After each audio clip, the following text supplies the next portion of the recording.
Okay, folks, so we are live. So for those listening at home, welcome to the Dungeon Musings YouTube channel.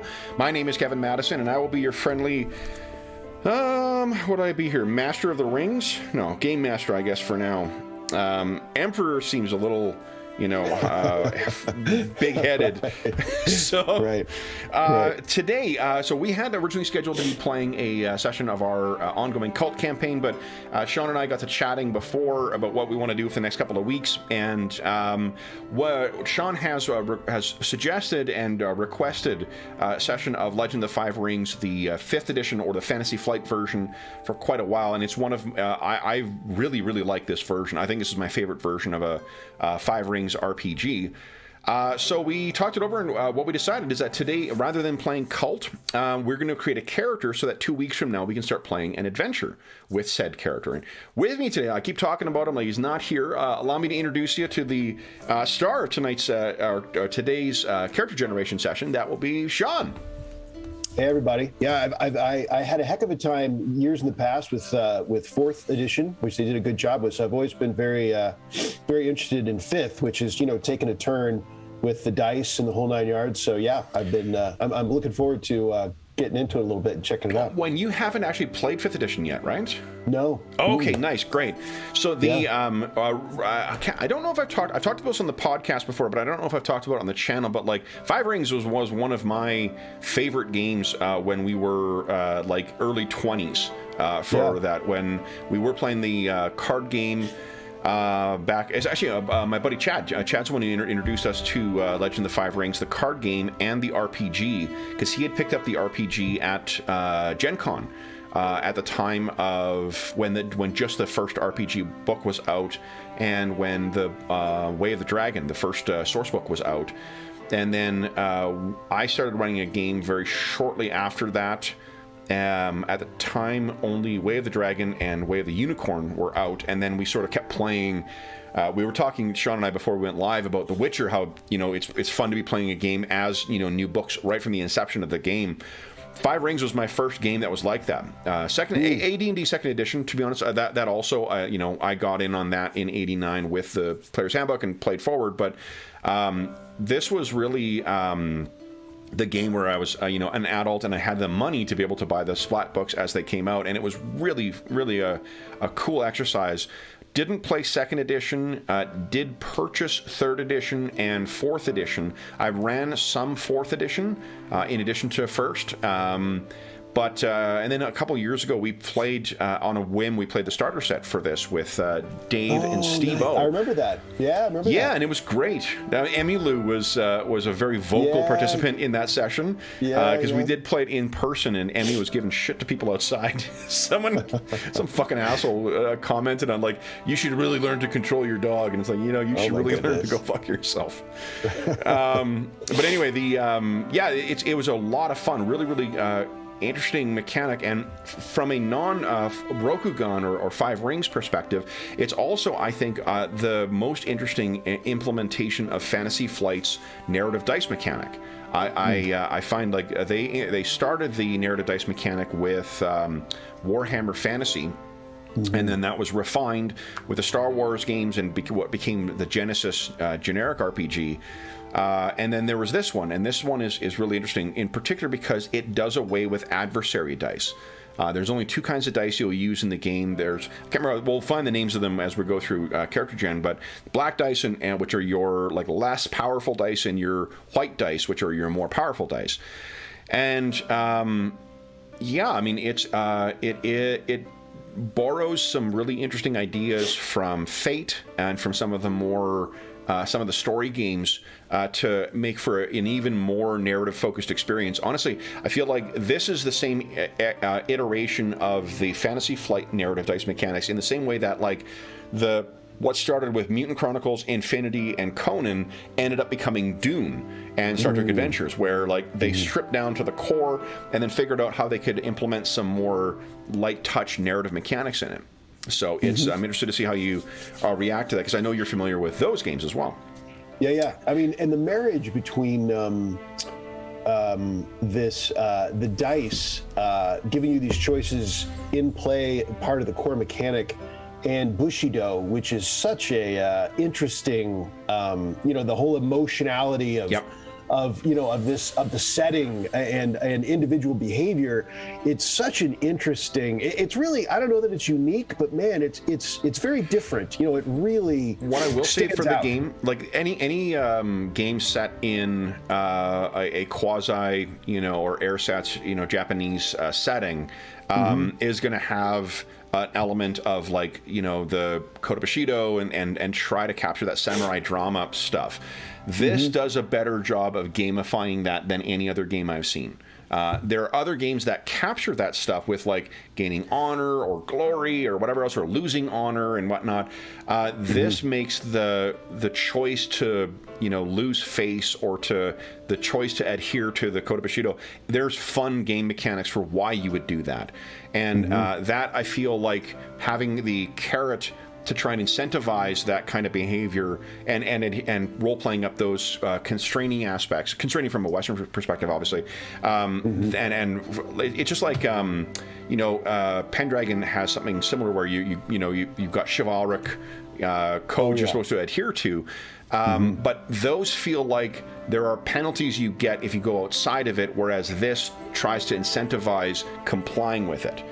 Which I think is a really clever way of making that part of a fun part of the overall drama, instead of being a thing that the DM waves a stick at you, being like, you're going to lose honor, you're going to lose whatever, So we'll see whether that plays out. So for those who are not familiar with Rokugan or with Legend of the Five Rings, let's do a quick read from the back of the book. Honor is stronger than steel. That is a byline that's been with the game since the first edition of it. In the land of Rokugan, the Emerald Empire has lasted for 1,000 years. Under the guidance of the noble Hantei emperors, the great clans of samurai have protected the lands from threats within and without since the time the kami came down from the heavens and established Rokugan as the most favored of kingdoms. But after centuries of prosperity, cracks appear in the empire's foundations. The spirits of the land have become restless and wild.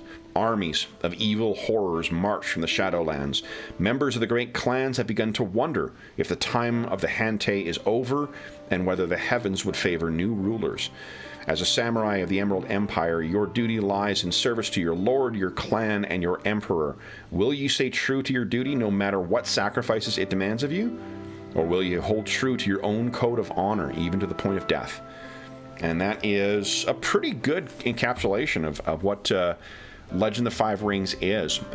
We'll maybe talk through because the two of us are familiar with the setting, what I'll try and do is just to be cognizant of people listening may not be familiar with it, and we'll talk through some of the other aspects. But in a nutshell, the setting is a primarily human-focused setting of sort of like a high fantasy, quasi-Japanese, medieval Japanese setting.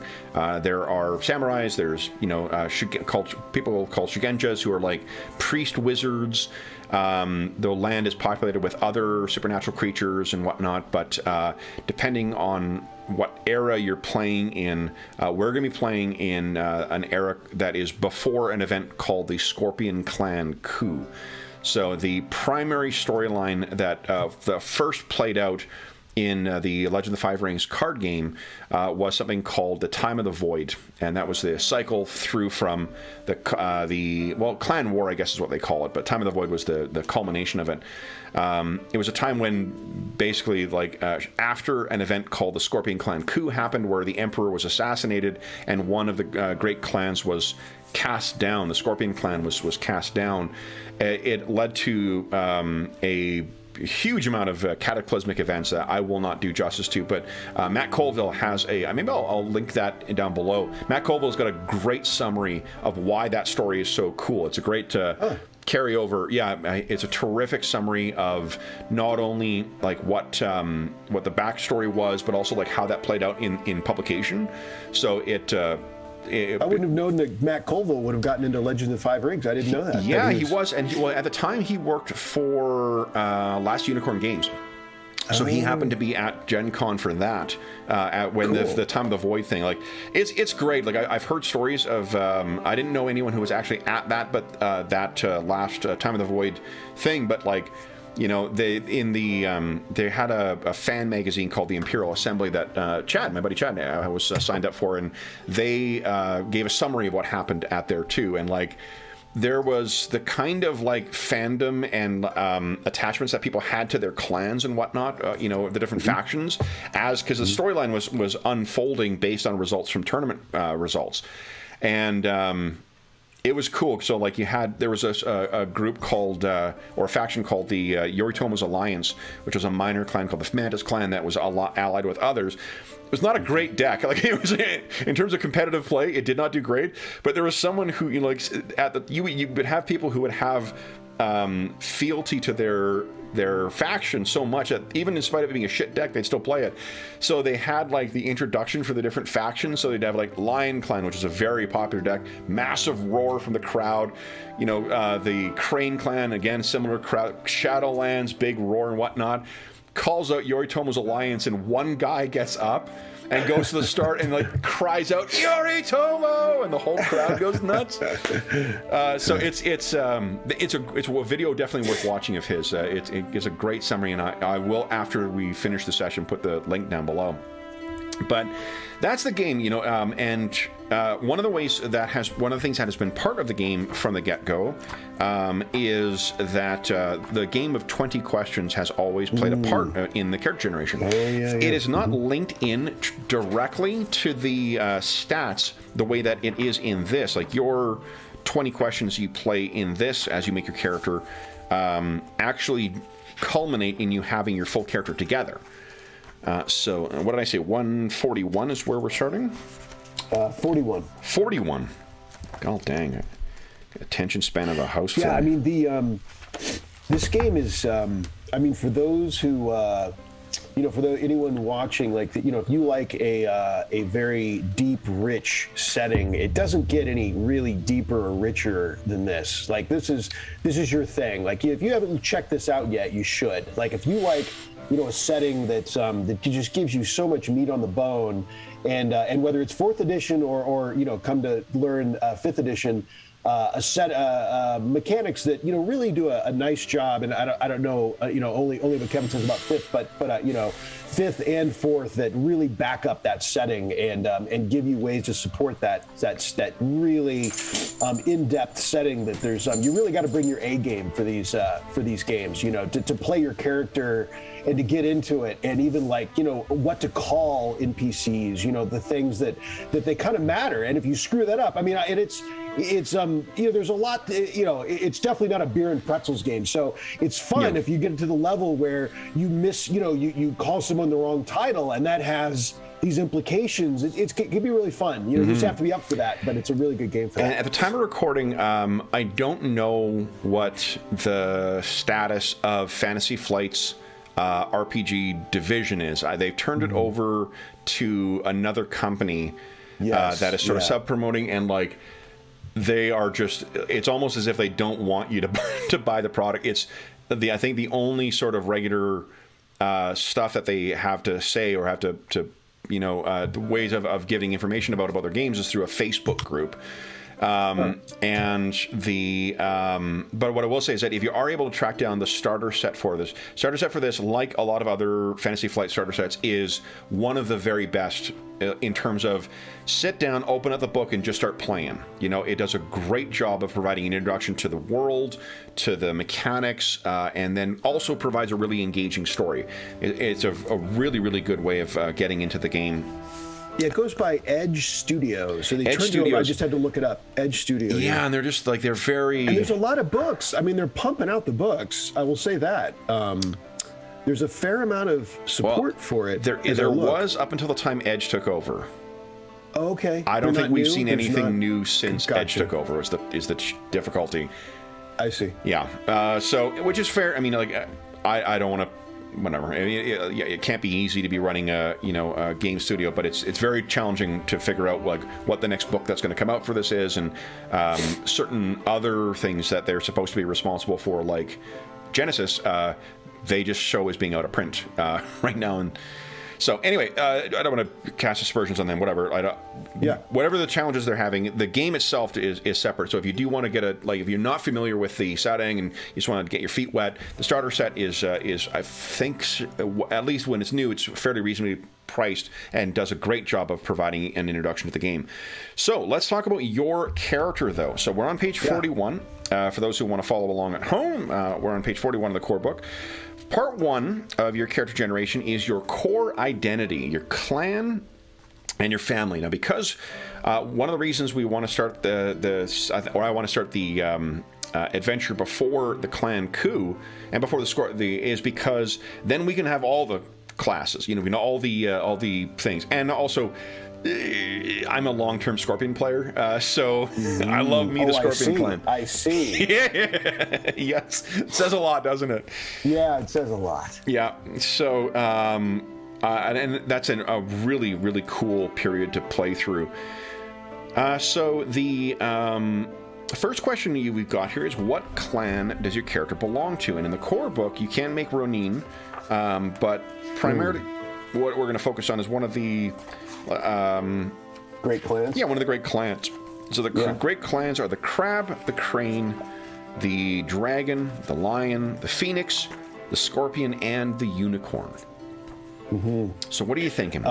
Which clan either interests you or is your favorite or whatever? Give us your first time creating it too. I mean, feel free to lean into your favorites. I can tell you the first pre-gen I made was a Scorpion clan character. I'd say the most I've played is Dragon. Nice. So let's go with Dragon. Yep. Dragon is also Chad's favorite too, so that is awesome. Miramoto Hero. I think one of the longest lasting characters, because we've continued to run stories about that character like 20 years after his first adventure across a variety of different games. So nice. Yeah. Dragon Clan is awesome. Okay, so then what Dragon tells us, let's see here.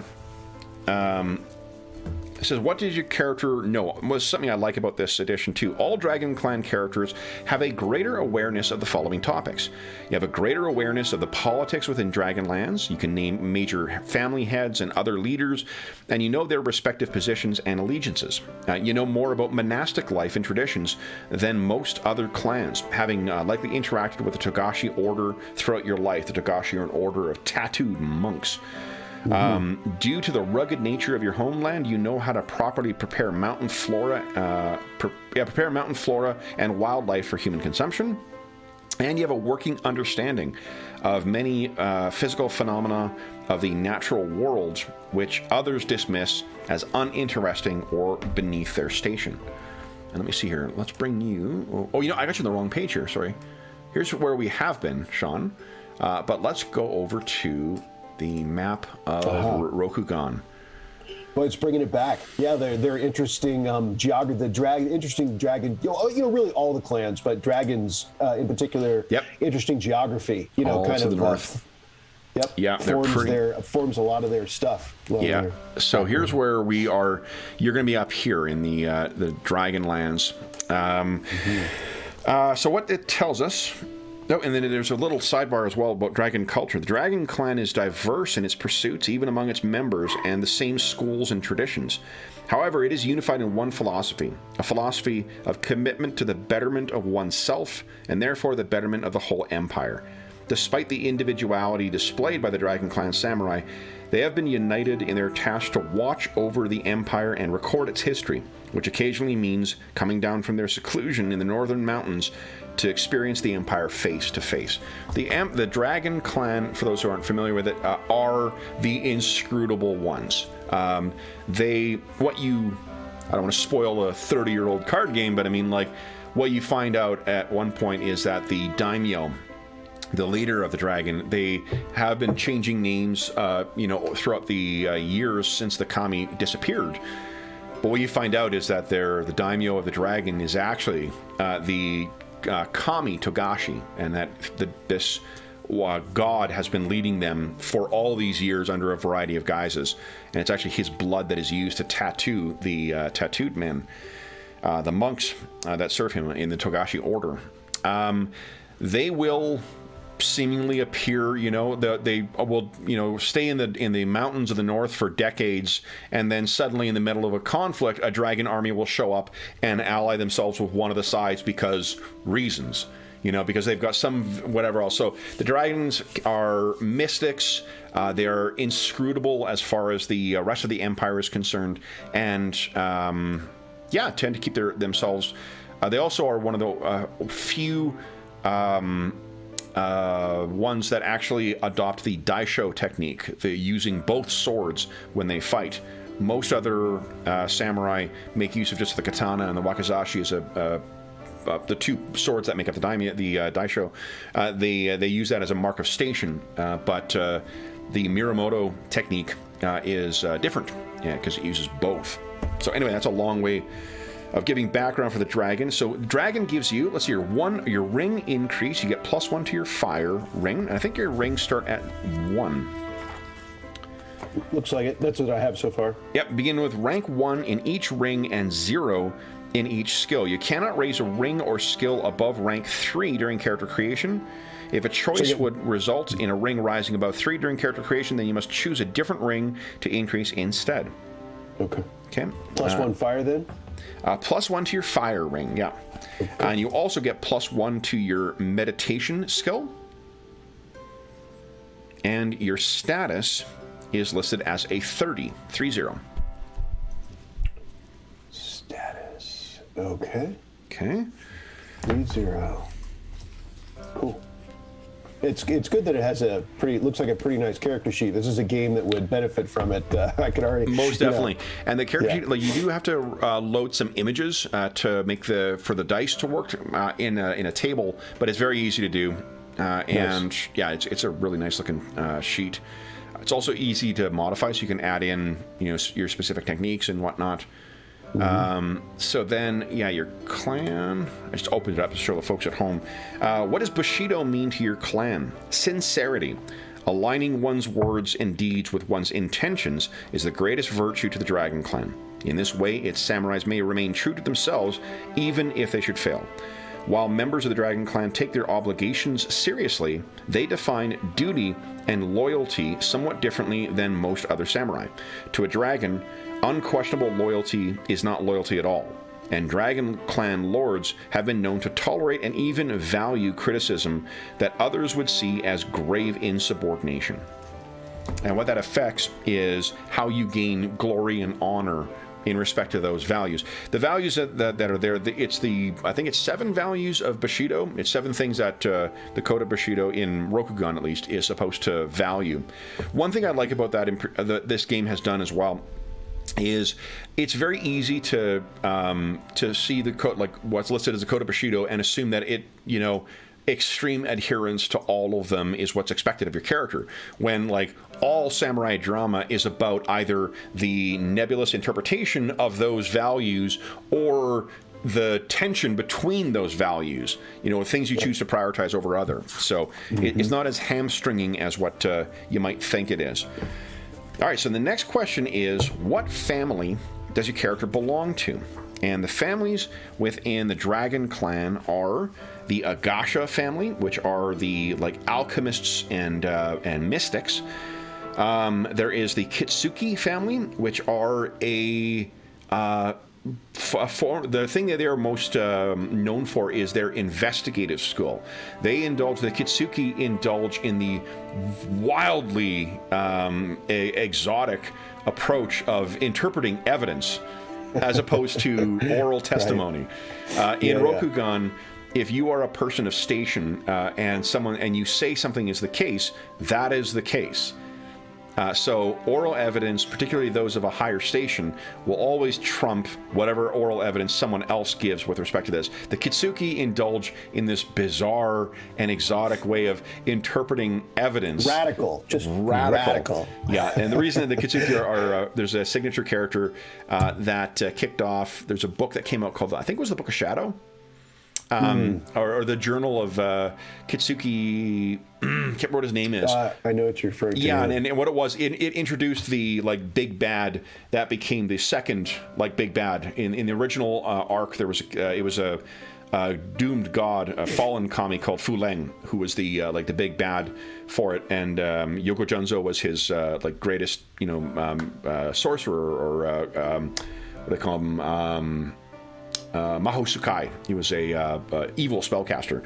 In the second arc, it was the Void, and that book is what introduced the Void and the Kitsuki, because he was investigating this stuff. Anyway, and I think those characters too have been a classic conceit of being able to, why would 5 members of different clans be together? That's always like a challenge in this game, because you want players to be able to roll up what they want, and that makes it more interesting. But at the same time, it doesn't necessarily make sense in the setting of why they're just all hanging out together. Yeah. The crab and one reason is because they're running an Imperial investigation under one of these dragon investigators. The Imperial Magistrates is the default assumption from the first edition of the game. I can't remember if it is in this one as well too, but I used to rail against that and try and come up with my own cockamamie things because I'm a fucking contrarian. But like, it's a perfectly acceptable setup, and there was an original sourcebook called City of Lies, great city sourcebook for the what was it called? Ryoka Owari was the name of the City of Lies, and it was in Scorpion Lands, and it was just like, it's the Rokugan equivalent of Mos Eisley, and like the assumption was that's your Imperial Magistrates coming in to try and police this corrupt, even as far nonsense. Even with how corrupting or duplicitous the Scorpion can be, it's even more so with that, because okay, so Agasha family, Kitsuki family, Mirumoto family, which are the... What page are you on right now? I'm on page 51. Okay. And then there is the Togashi Order. The Togashi Order is not technically a family because it is a order of monks. They are individuals who have joined, and they have been tattooed with the mystical tattoos using the blood of Togashi to create it. So they're not technically a family, but if you want to play a monk, that's what family you choose at this stage. So now, just because you're from one of those families does not mean the Agasha are known for their Shugenja school and their alchemy. The Kitsuki are known for their investigative school, the magistrate school. The Mirumoto are known for their training with the Mirumoto school and the Mirumoto technique, the Daisho technique. And the Togashi are monks. The Togashi, I think it would be hard to be a Togashi order and then also like be a Bushi or a Shugenja or something like that, and not just be a monk.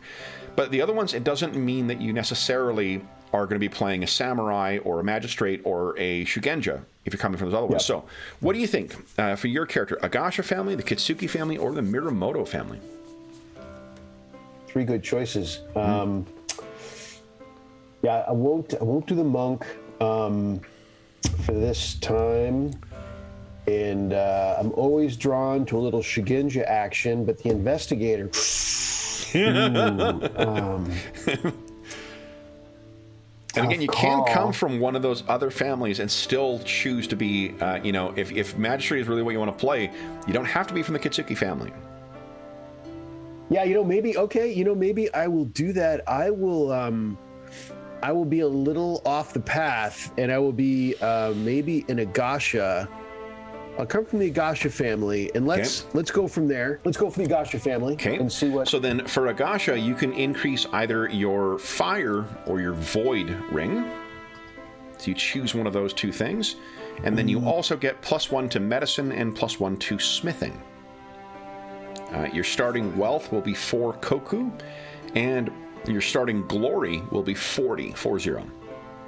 Now I'm getting that from the top of page 41, or 51. Oh, I see, yeah. Okay, smithing. Looking for these. Let's see here. Found medicine. Andrew says, I just want an excuse to yell, get over here. Different scorpion, very different scorpion. Yeah. Let's see, okay. Found that way. It's my excuse to wear a mask to our sessions. Right. Yeah, a little bit of cosplay. Smithing. Glory is 40. Stand by. Which did you choose, fire or void? I went void. Nice. You know, I don't really. I mean, these aren't entirely intelligent choices for anyone watching. I'm just kind of getting in there and doing my best. You know.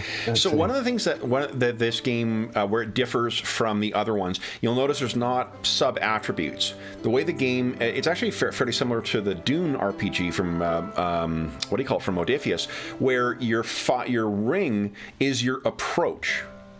And the approach informs a couple of things. It informs what's like, I mean, obviously what dice what ring you're rolling, but it also informs what you can do with the advantage that you generate from it. It's actually helpful that we're on this page here, but you can see right over here, there's a top left here, there's the stances. That tells you sort of what the effect is of the approach you're using. And then below that, you've got an idea of how the skills interact with your different approach. So like if your fire is a very direct and confrontational sort of way of doing things. So if, like for instance, in let's say it's in your social group, command, if you're using fire, is to incite them to action on their emotions and their desires. So that's sort of narratively how the approach plays in. And then on the far side, you can see where examples of advantage can be spent. So fire, for instance, can inflame another character in the scene with your presence, causing them to receive strife.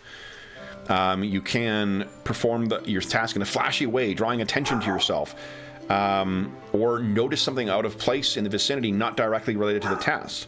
That's your, you keeping an eye out. That's in contrast to, say, like, avoid approach. Or a water approach, where you are more trying to move around and, work with challenges as opposed to just blaze through them. Mm-hmm. Yep.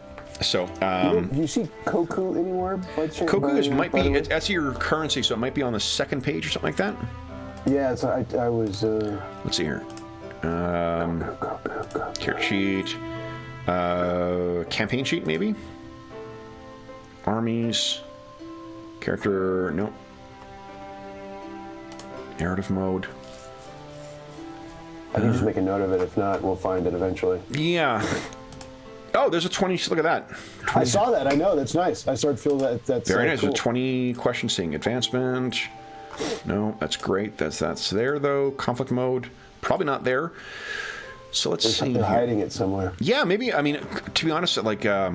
I'll make a note. Gear, yeah, it's not like games like AD&D where you're spending, getting cash and spending it so frequently. Right. I think under your notes, maybe under the campaign tab, that might be the place to record it. 4 Koku. All right. That sounds good. So then the next thing, we're done part 1. We know your family and we know your clan, so we're moving on to part 2, which is what is your character's school and what role does that school play into. So the dragon ones start on, and that's page oh sorry, yeah, I'm just getting that right now. Starts on page 66. Okay. Also the art in this edition, as in previous ones, just is gorgeous. Super nice. Yeah, it's full color for all the ones. I love that. Little Miramoto technique there. All right, so the 4 schools, we'll just restrict, like I do have the other books, but we'll restrict ourselves to just the core book for now, because there's a lot of options within here. So the options are, if you want to be a Shigenja, there's the Agasha Mystic School. There is the Kitsuki Investigator School, which is a Courtier and Bushi School. There's the Miramoto Two Heavens Adept School, which is a Bushi school, and there is the Togashi Tattooed Order. And you said you weren't going to be Togashi, so what are you thinking? Are you going to be a Shigenja, a Courtier, or a Bushi? I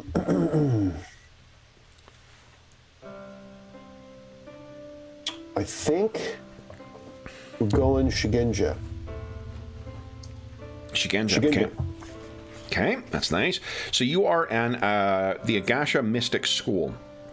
Let's see here. Okay. Agasha mystics mix practical arts with their invocations, using alchemical items and metallurgy as foci for their mystic arts. Through this, they have learned that all of the elements are linked, and there is great power to be found in the changing of their states. They make chemical mixtures that enhance or are enhanced by their magic, which are used for everything from simple entertainment to warfare. The Agasha weave their prayers into every item they create, from swords to medicine, seeking to push the limits of their understanding. Agasha mystics are used to venturing out into the world, looking for inspiration from nature in all its multitude of forms. So, with this school, you gain +1 to earth and +1 to water. Okay. I'm on page 66 with the Agasha school here. Yep.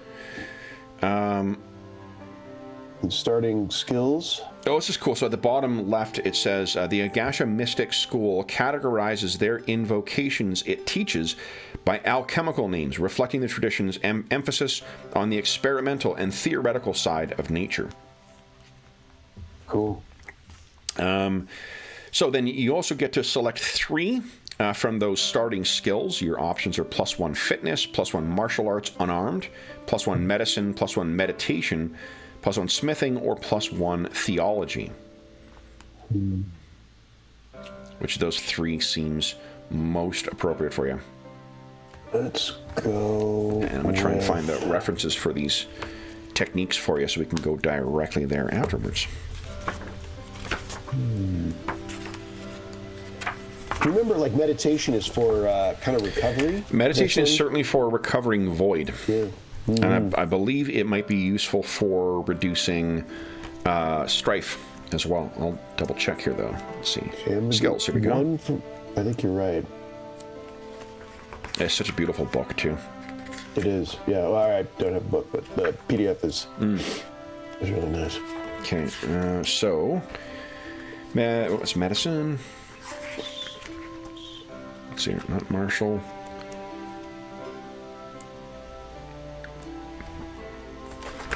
Okay.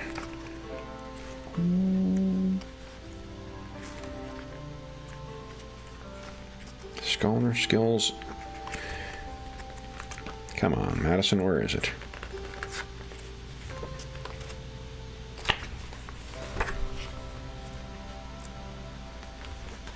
Not under... thought it was under scholar skills here. I am wrong. Oh, it's under martial. Huh. So meditation is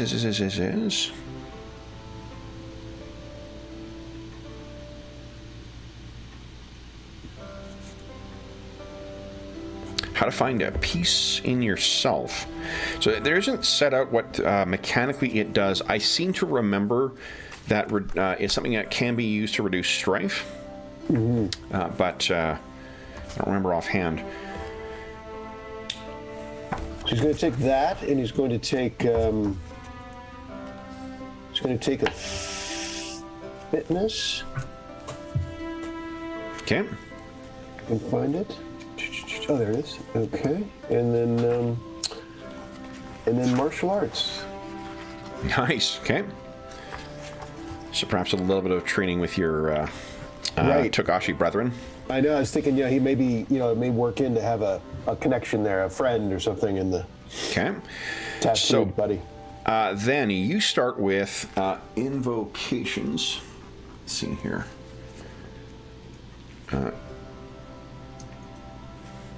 Let's see. Okay, my I mentioned before we went live that my food service thing is going to be delivered. They're 5 minutes away, so they'll be here momentarily. I'll have to duck out just for a second to collect that crap. But okay, so the next thing you get to select is first off, your honor is a 40. Okay. And the techniques that you have available to you are invocations, which are kind of like spells, rituals, which likewise are sort of like spells, and shuji, which I believe are social techniques. Yes, social techniques, literally. Okay. So your first choice is, and one of the things that we're going to do as well is for each of the different techniques, they give alternate names for them. And this is to sort of carry forward names of very similar effects from previous versions of the RPG and previous versions of the card game. So you'll see that in what you can choose between is either Fires from Within or Tetsubo of Earth. Tetsubo of Earth is found on page 200, and Fires from Within is on 205. You'll see that under each of those, there's also a listing for different names for them, whether they are from a fortunist, an ancestral, or an alchemical approach. So, for instance, for your character, the Tetsubo of Earth is actually referred to by the Agasha as the blacksmith's hammer. Ooh. And Fires from Within is... nope, notice Fires does not have an alchemical alternate. So that's pretty cool. I really like that, too, because it adds a little bit of flavor. You know, and flavor is everything in a game like this, where it's very, narrative-focused. Yep. Tetsubo of Earth. Mm-hmm. Fires from Within. So you can pick one of those things. Basically, Fires from Within shoots fire out, and Tetsubo of Earth creates a melee weapon for you to use.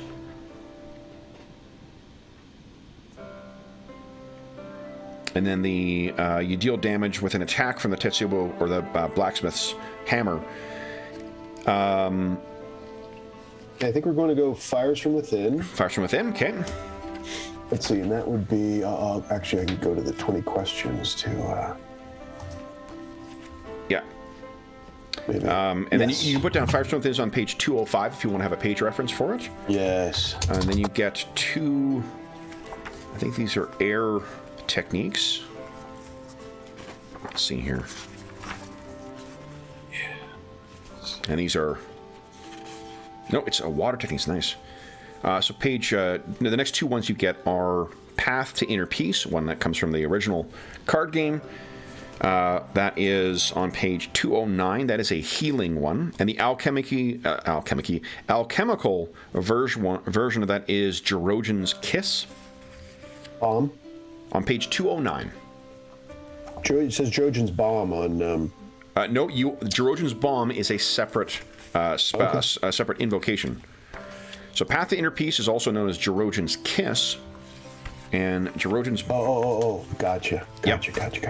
And then Jerogen's Bomb, B-A-L-M, for those listening at home. It's not a... Yeah, right. Yeah.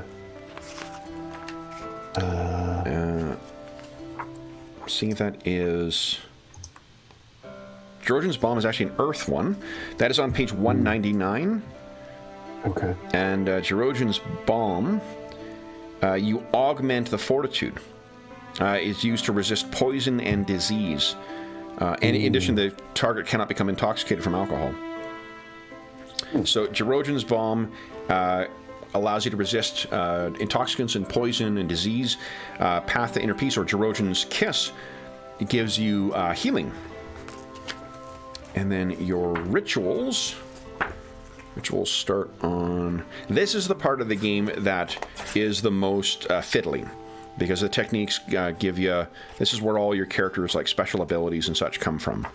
Because there are... Techniques include not only invocations and rituals and shoji, the what do you call it? Martial, or the... social techniques. It's also kata, the combat techniques, and the keiho, the monk techniques. So rituals start on page 212. The ones you get are Cleansing Ritual, which is on page... So I get both of those last ones we talked about, right? Yep. I don't have to choose. Yeah, Path to Inner Peace, a.k.a. Jerogen's Kiss. You get that, and you get Jerogen's Bomb. And you also get Cleansing Rite and Commune with Spirits. Both of those are on page 212. And then you also have a school ability. Now I'm just going to double check and see if this is... Did they deliver? Okay, give me 2 seconds. I'll let you finish copying that down. I'll be right back. I'm just going to grab my shit and throw it in the fridge. Yeah.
Okay. Sorry about that. My fridge looks like an astronaut's fridge now. All these pre-made packages. All right. So, do you have your rituals and invocations listed down? I'm finishing that up right now. Okay. So yeah, I got cleansing rite, commune with spirits, got those recorded. Okay. Your school ability is elemental transmutation. When performing an invocation, you may choose a different ring with which to make the check. While using this school's ability, you cannot activate advantages of the original element of the invocation, but you can activate advantages for the new element. So that's cool. So you can cast Fires from Within and use, say, water for that, and then trigger some of those effects that we looked at on the advantage table here. Cool. Let me make sure that they're actually, just so I'm using the correct nomenclature, I'll double check and see if it is called advantage in this. Opportunity. I knew it was called something different. So success is the little swirly symbol. Opportunity is the little, like, lotus, Flower. Burst kind of thing. Cool. And then strife is fire.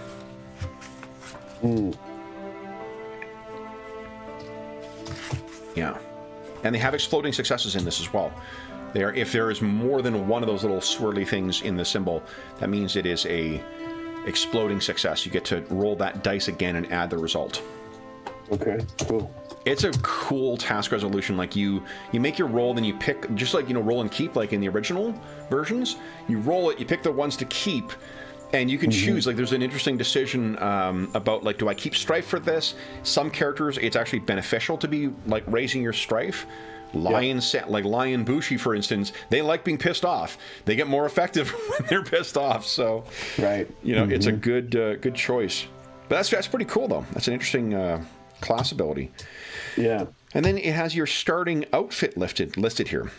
You get sanctified robes, a wakizashi, because in Rokugan at least, any member of the samurai caste will carry a wakizashi as their symbol of station.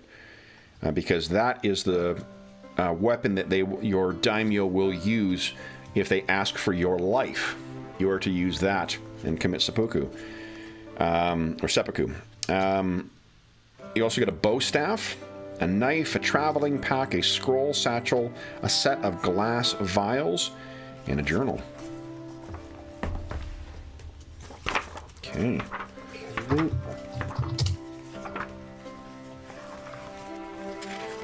So that is pretty cool. So, do you have that stuff recorded? I do now. Yep. I'm starting techniques available. I'm looking at see what fields need to be.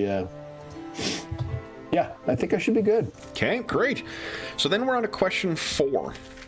It's on page 88 of the core rulebook. How does your character stand out within their school? Even in a training system as regulated as that of a dojo, different students excel in different areas. Even a pair of twins from the same family attending the same school might differ in temperament, aptitude, or inclination. So you're choosing one of the following options to increase your ring. So creativity, passion, and drive gives +1 fire. Grace, eloquence, or empathy, +1 air. Adaptability, friendliness, or awareness, +1 water. Thoroughness, patience, or calm, +1 earth.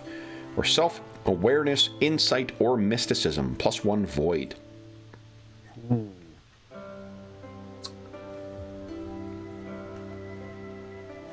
Okay, I think I'm either going to go with the first or the last.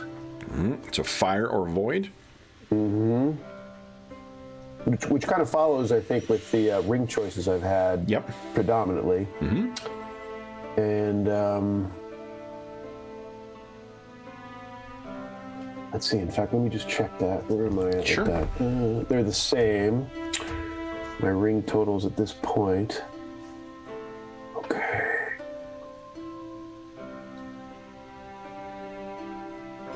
The fire one.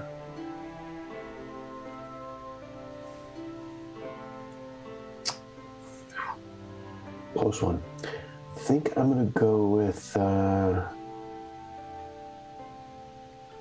just going to go with the fire one.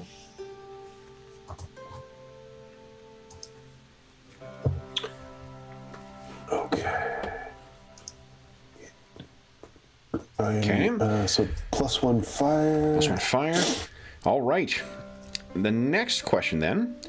Who is your lord, and what is your character's duty to them? So what you're selecting during this is your Giri,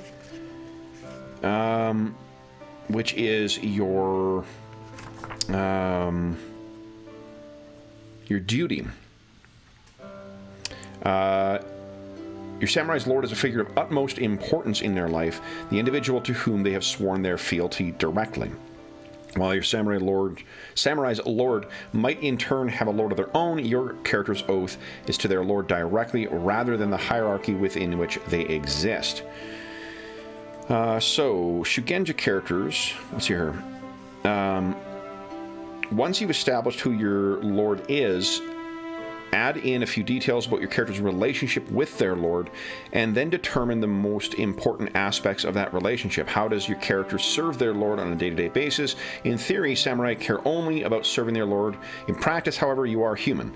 What is the primary service that your lord that you render to your lord? How does your lord call upon your skills? Write down your answer in your character sheet under Giri. Giri is how your character acquires esteem in the eyes of their lord, and thus is related to your character's reputation within the empire, their glory. Selecting one's Giri. So Giri, I'm looking on page 90. Giri provides characters with the first of their two primary drives within the story. You should be able to answer the following questions in the affirmative when considering your character's Giri and Ninjo. I'm sure I'm pronouncing that wrong. Personal feelings together. If you cannot, you should talk to your GM about selecting a different Giri. Is this Giri something you want to see your character pursue or contend with during the story? This does not mean that your character should always enjoy the weight of their duty, but you, the player, should be excited by the prospect of getting to watch your character struggle with it. Can your character make progress towards completing this Giri no matter where the campaign takes your character? A good Giri has clear paths you can explore with it, even when it does not tie into the main plot, and should be something that can influence your character's choices no matter what location they travel to or what obstacles they face. And finally, is this Giri likely to conflict with your Ninjo? At least occasionally. Being pulled between duty and desires is a key part of many works of samurai fiction, and even if the two are not diametrically opposed, your character should sometimes have to make hard decisions about which is more important at the moment. I think there are examples earlier in the book, so let me see if I can give you some ideas here. So, sample Giri include... Anna's got suggestions as well. Restore the reputation of your teacher's dojo. Invent a new weapon that will give your clan an advantage. Protect your lord or other charge who appears in the campaign. Capture a particular region of land held by an enemy clan. Persuade a powerful leader to join your lord. Negotiate a trade agreement with a major ally. Gather information and use it to topple an enemy faction. Keep a particular secret of your lord from becoming public. Maintain the reputation or prosperity of a specific shrine. Attend to the needs of a particular kami. Retrieve a set of sacred artifacts for your clan, or assassinate specific members of an enemy faction. Those examples are on page 39. So let's talk about what do you want to, like, what kind of adventure do we want to play with this character? I'm just about to say, it sounds like it almost could tie into the storyline. Yeah, definitely, especially with with only the one character so far. What are you thinking? What would be of interest to you in Five Rings or in Rokugan that you have explored before, or maybe that you haven't explored yet, or is there a tension between certain? I would say, like, a low-hanging fruit that I'll throw out there is. He could have a desire to be put on an investigative team. Yep. And maybe it could either be that he he craves that in general, or he wants it because of some specific investigation that's coming up. So like his lord is saying, why did this happen? And he's like, I can handle that. Put me on that team for that reason, Yeah, so maybe you were sent out to live elsewhere rather than... am I right in thinking that our adventure is going to take us away from Dragonlands? Sure. I'm definitely open to that. Give me 1 second. I'm going to grab the players or the DM's guide. Or not guide. Yeah. Screen. Yeah.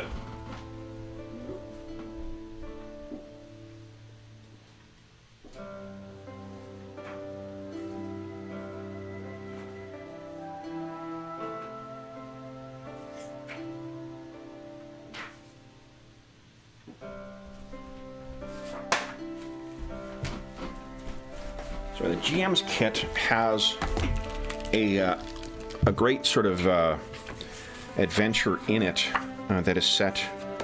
It's very investigative and cool. Yeah, focused. That is set in the city, the town of Slow Tide Harbor.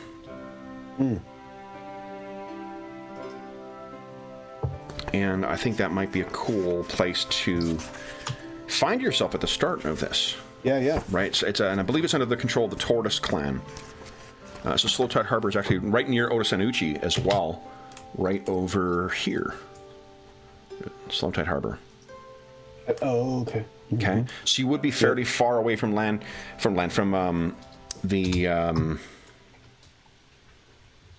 Dragonlands for sure. Mm-hmm.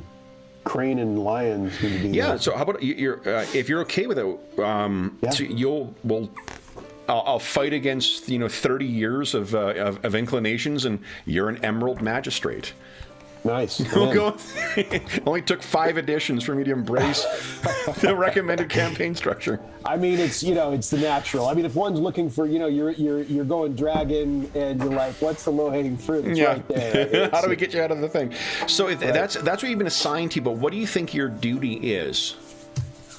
Do you think it is to show that? Well, I don't know. I mean, is it to you are not from the Kitsuki investigator school, right? So, I think he definitely wants to bring honor.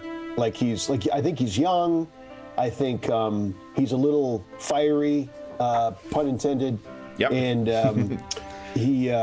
and so you don't have to be from that school to to run a proper investigation. Yep. And bring honor to the clan, and of course answer the question that your lord has put to you for the investigation. Okay.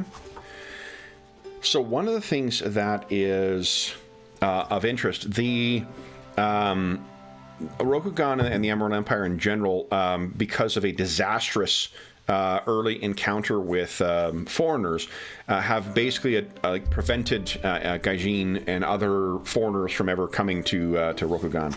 One of the exceptions to that is the Tortoise clan. The Tortoise clan has the ability to access, to deal with other Gaijin. They're the only clan that is permitted to deal with them. All Tortoise, so as an example, all Tortoise clan characters have a greater awareness of the following. They have a strong grasp of politics and blah, blah, blah. They know much about Gaijin lands, such as Pavar and the Ivory Kingdoms, including their local customs, and may know several Gaijin traders personally. They also may speak foreign languages. And they know the importance of keeping secrets and abiding lesser infractions of law for the honor and lessers of honor and law for the good of the empire. I mention that only because there are the dragon or the Agasha are unique in the sense that they are actually embracing kind of a scientific technique, through their alchemy. One of the things that happened during that disastrous first contact between some foreigners and that is the use of gunpowder. Explosives and whatnot was very shocking to Rokugan. So the alchemical techniques that are used by them, if you're going to learn about those anywhere else, Slow Tide Harbor may be a place that you may be able to gain access to that. Do you think that there was any kind of secret directive from your clan to try and learn some of those techniques. Yeah, that sounds fine. Okay, Yeah. so that puts you in a position. I think that might be an interesting way to prompt some action out of you as well, and that doesn't necessarily need to be tied to your personal, your ninjo, your specific goals. Okay, so how would you phrase your giri then? What's the sentence you would use to phrase your duty? To show that, let's see. Because you also want to have it be a tangible, like a goal we can say that it has been achieved, right? Yeah, objectivity to it. Yeah, like there needs to be an objective, like now we know that task is completed. That Agasha, an Agasha can, a member of the Agasha can bring resolution to the question put to a dragon investigatory team. So in other words, you're set out on this question. Is it that an Agasha is as good an investigator as a Kitsuki? Yeah, like that. In that, yes, that general. Like you don't have to be a Kitsuki. You can Sure. be Okay. an Agasha. Yeah. Okay. So then that will be your giri. And then we need to, the next question is, what does your character long for, and how might this impede their duty? This is your ninjo. Mm-hmm. Ninjo is a challenge you set before your character, forcing them to confront the ideals of Bushido and the cost to uphold them as they pursue their desire. Thus, it's related to your honor. So while Giri is located to your glory, this is related to your honor. Examples. Here's the sample questions you should be able to answer about your ninjo. I'm pronouncing it like 3 different ways in this because I just don't know. Ninjo? Ninjo? I don't know. Get in there and go for it. Yeah, just it's probably ninjo. Because it's a J, and J I think is hard most times in Japanese, but I just don't know. Is this ninjo something you want your character, you want to see your character pursue and contend with during the story? This does not mean that your character should always be pursuing their desire, pleasant, wise, or even unhealthy for you. The player should be excited about the prospect of getting to watch your character struggle with it. Is this ninjo likely to arise no matter where the character campaign takes place? Blah, blah, blah. So it's much the same as your giri. Is the ninjo something for which your character might sully their honor or defy their lord? A good ninjo means enough to the character that pursuing it is a serious temptation, while ignoring it has serious enough stakes that it would cause the samurai to be unhappy or unmotivated to continue serving their lord. So I think they had examples of ninjo as well. Sample ninjo are: create a future with or for the one you love.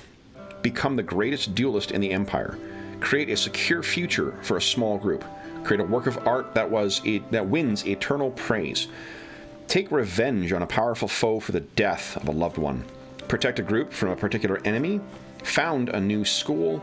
Uncover lost secrets vital to combating a specific foe. Discover your true parentage. Achieve a particular rank within your clan, or become the captain of a ship.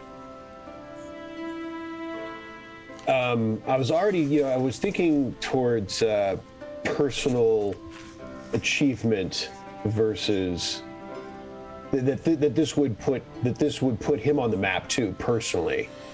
Okay, well, they should be in tension, though.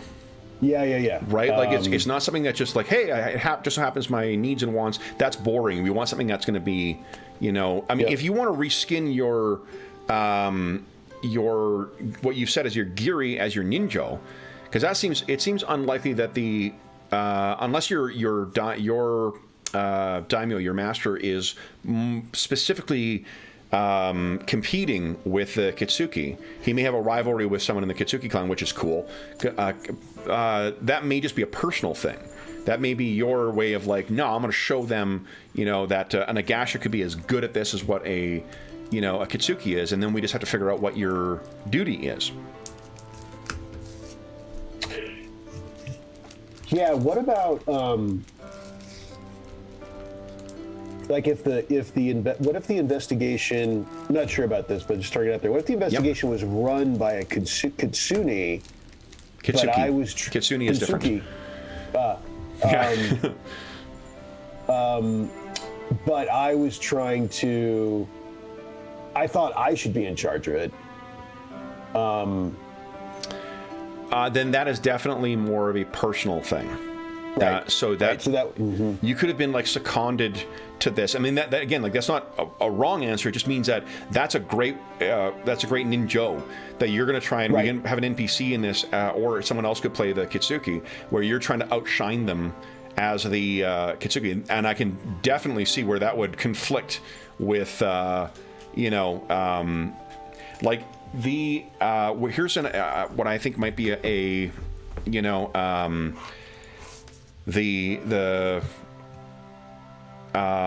tension here is, what if your duty is to present,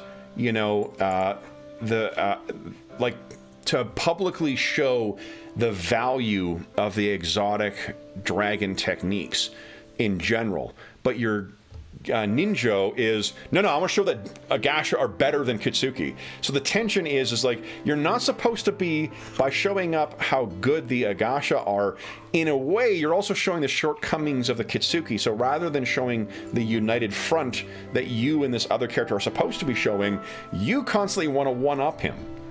Yeah, which inadvertently shows that there's a friction there. Yeah, I mean, I think the fact that I'm not in charge of the investigation is key.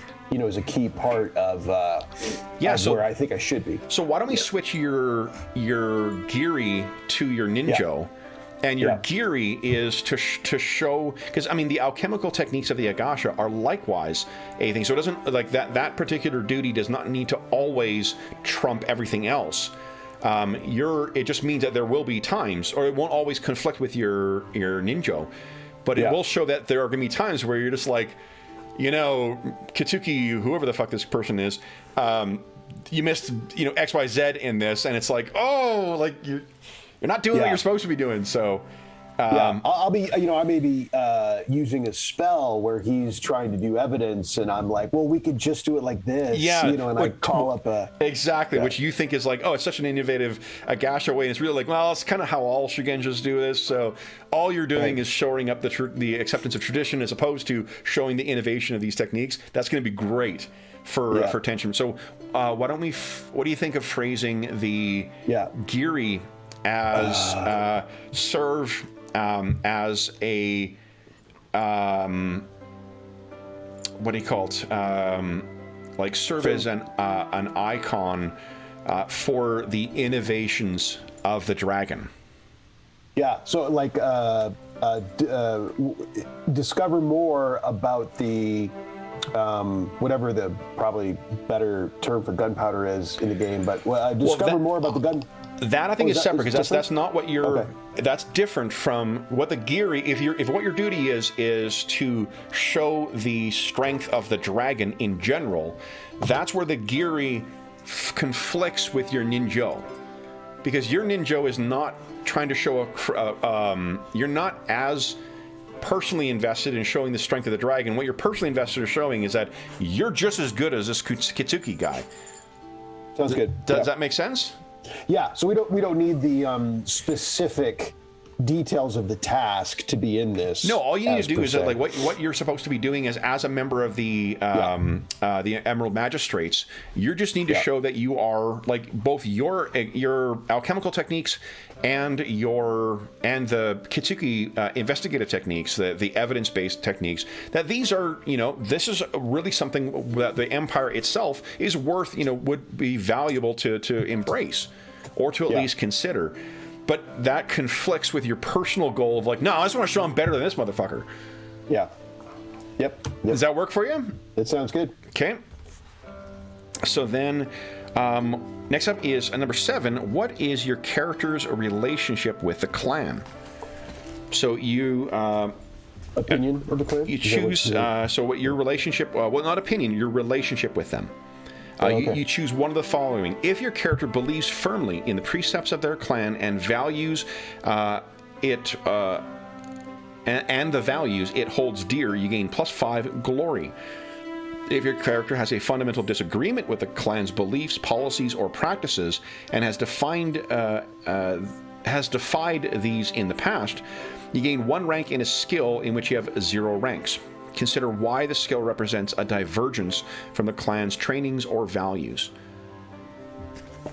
So what I was already thinking for him was that he thinks that the Dragon Clan should be more involved with the day-to-day, whereas the dragons kind of hang out in their mountain hideouts, as he thinks of it. And it's too much. It's just too much. Okay. You need to get in there. Love it. So then, what do you think? What skill do you think reflects your reflects that disagreement? Let's see. So I'll see if I can give some suggestions here. Yeah. I think things like courtesy. Courtesy is one of the important things in Rokugan. Is it is not important to be sincere. It is important to appear sincere, and that is a very specific skill to use. So courtesy is the skill that sort of models that. More questionable things might be like skullduggery, criminal organizations and activities. It's one of the trade skills.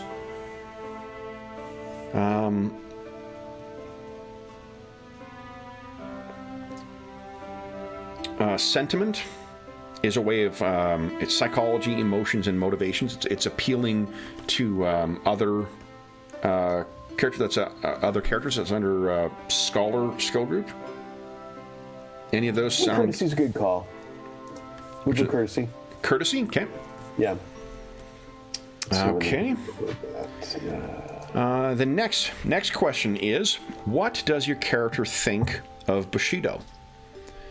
If your character's belief in living by an orthodox interpretation of Bushido is very staunch, you gain +10 honor.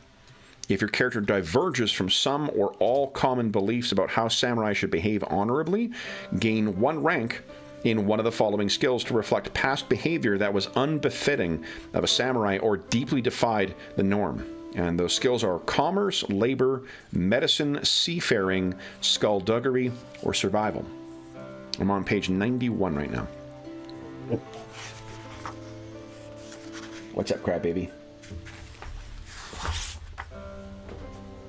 Anna laments that you are not honorable. I'm assuming that's what you're going with. Probably. Let's see here. Labor, medicine.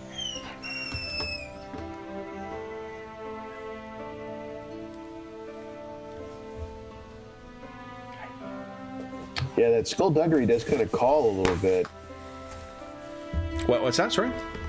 Skullduggery or commerce on the more on the more respectable side. The Tortoise Clan is all about trade. Yeah, as well too. And, so and to integrate, the dragon a little more in the world, commerce is another direction to go. Absolutely, yeah. And then skullduggery, if you want to get a little more under the radar about it, meeting your first scorpion may have something to do with that as well. Yeah.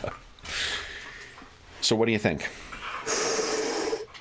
So I got down to those 2. I think. Anna has suggestions. Hi. What did she say? Hi. What's that?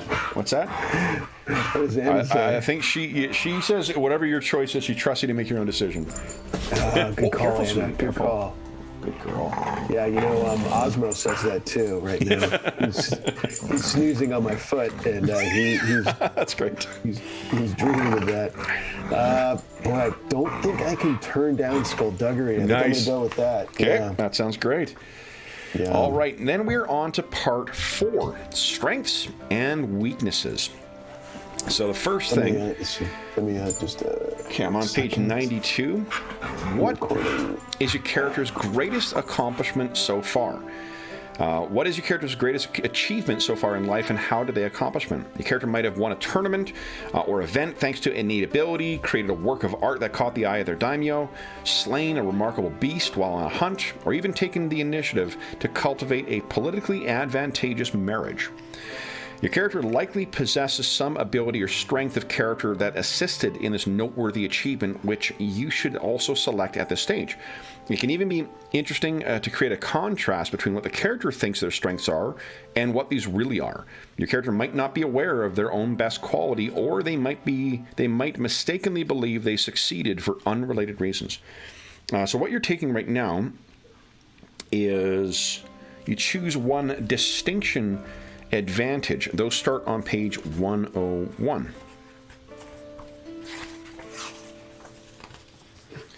So advantages and disadvantages are the two broad categories. For those who are familiar with older versions of Five Rings, they've incorporated many of those in here, but rather than giving you specific skills or like specific little abilities or whatnot, what they all do is they provide either opportunities or disadvantages or drawbacks or complications from dice rolls relating to specific activities. It's a pretty clever bit of game design in this edition. So distinctions start on page 101. So they include things like ambidexterity, blackmail, Daikoku's blessing, which is you tend towards being rich, keen hearing, keen balance, keen smell. Well, I will tell you, let's see, so narratively, as far as the accomplishment, I was thinking perhaps I remember one of the thoughts was marriage, and perhaps he is working so far successfully on a marriage with an advantageous a woman who would be advantageous to his station, and that and he's trying to impress her as far as his sort of aggressiveness. He's working in his own desires of like, look at all I will achieve, that I will show that our clan is great to the rest of the kingdom. Yeah.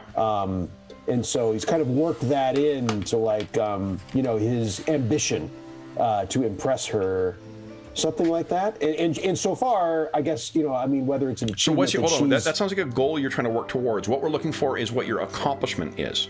So I'm thinking that she signed on. So he's arranged this marriage with her. He's successfully. Okay. She said yes. I mean, it's on. Okay. And so he is trying to live up to it. It's part of his. He's achieved it. But as far as the achievement, he's arranged this marriage. Okay. How about that? And is it within the Dragon Clan or another clan? I think it's within the Dragon Clan. Okay. One of the other families or within the Agasha? One thing that's not clear in the rulebook, there's actually vassal families underneath each of the major families as well too. So the Agasha aren't all, they may all share the name Agasha, but they actually may be parts of different vassal families. So if you think it's all within the rubric of the Agasha, you could have it there, or it could be within the Miyamoto families are more often the more martial inclined. Hi. And or if you want to add a complication, given your feelings towards the Kitsuki, it actually could be someone from the Kitsuki. That's what I was thinking. The Kitsuki, she was going to marry within her clan, perhaps, or her family, perhaps. But I'm like, oh wait. I'm coming on strong, and I can do investigations too. It can kind of weave into that. So let's say Kitsuki.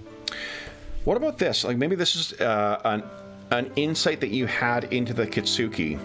There is one called Subtle Observer on page 110.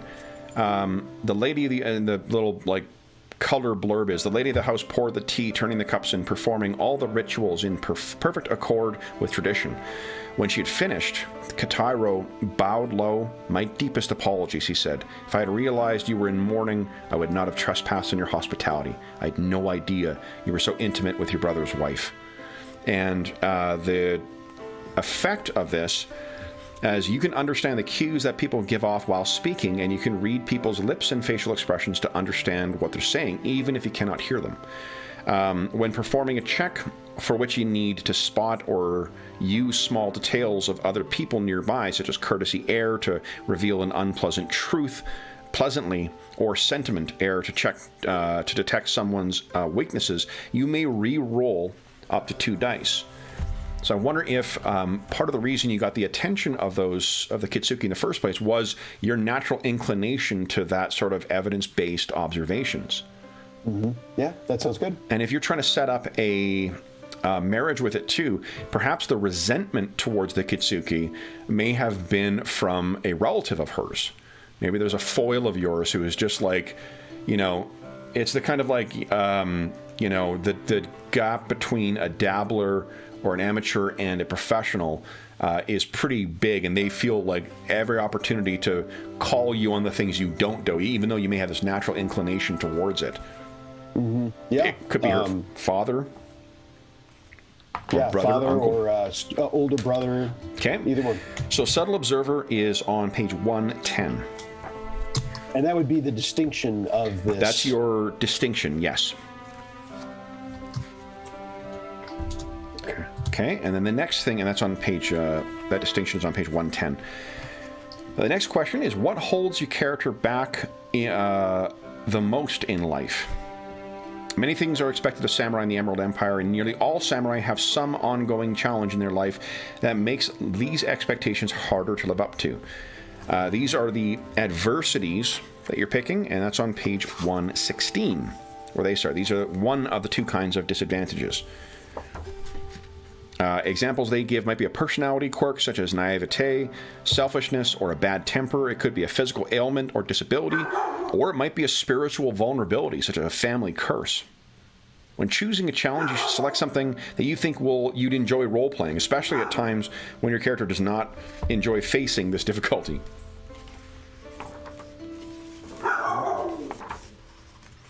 There is, let's see here.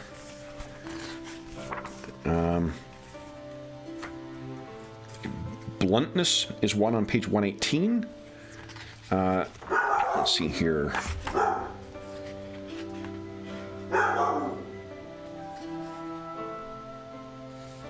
Benton's curse is always a fun one.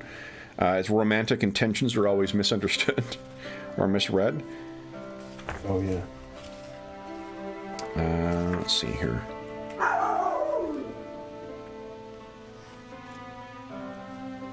The Scorn of 1 blue. Shadowlands Taint. You want to have your character. Sworn Enemy.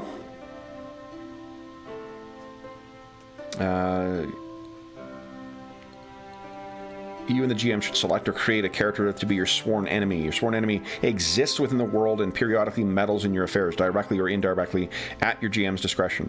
If your sworn enemy perishes, you must remove this disadvantage, acquire a new sworn enemy.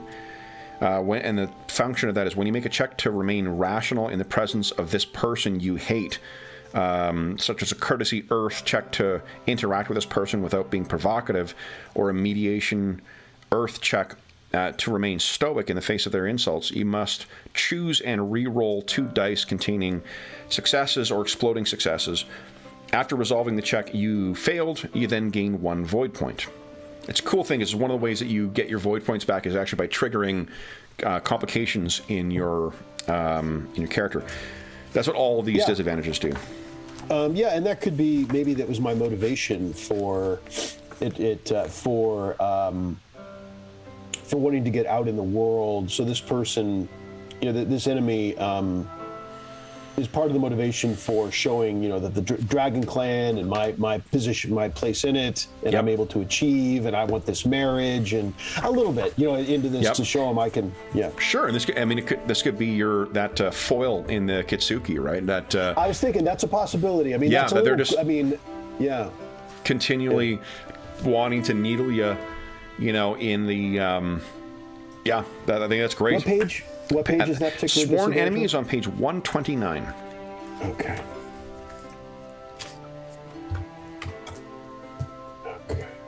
I love that too, because I'm pretty sure your Earth ring is a 1. Right. So, Yeah. your tendency to overheat, and is pretty high. Mm-hmm. Yep. Okay. So the next question, what activity most makes your character feel at peace? The answer to this question could be anything from food and drink to specific activities, whether material possessions or particular persons. Why does the character like or dislike these things? Does it stem from sharing the activity with a loved one in the past, or a seemingly spontaneous fascination with the subject itself? How has an enjoyment of this activity shaped your character's life? These are specific passions, starting on page 111 of the core rulebook. And each of these, likewise, these advantages give the same thing. After performing a check with these, you remove 3 strife. This is the way that you try and keep yourself calm. Examples are like animal bond, brushwork, generosity, history, ikebana, the positioning of what do you call it? Flowers. Tea. I like that. I like the illustration on page 111 of the what appears to be a monk and a fox. Yeah, with the fox, I love it. Yeah, that's a great. It's so there's. They're having it. Yeah. One of the They're having a good Togashi time. monks. Yep. Enjoying a moment. The illustrations in the book are just incredible. Daredevil. You risk your life without hesitation.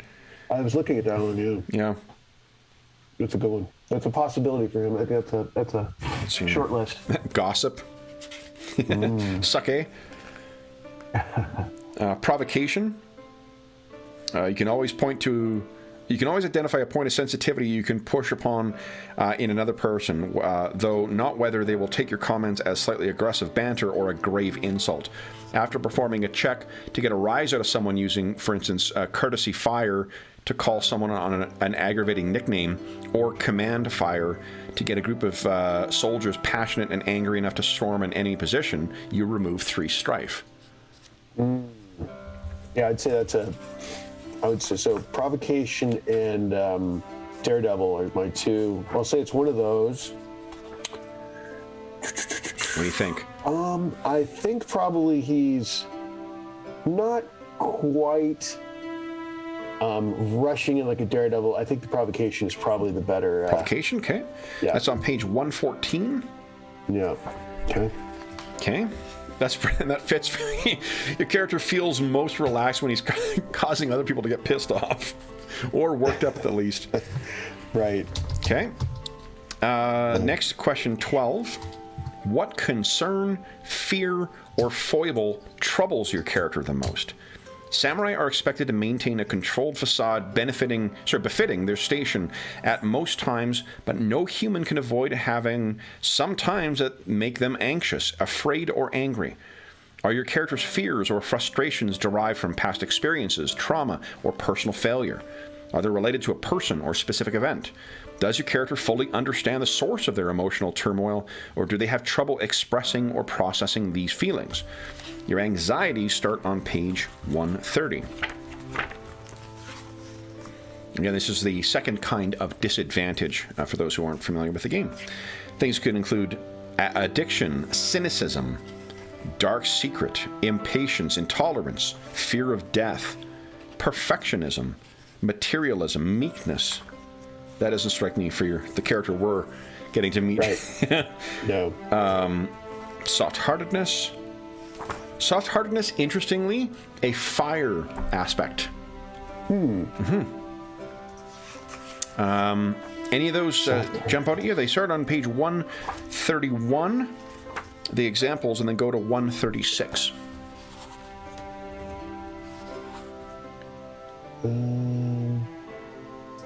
Let's see. Hang on a second. Looking through them. Ooh, let's see what's that.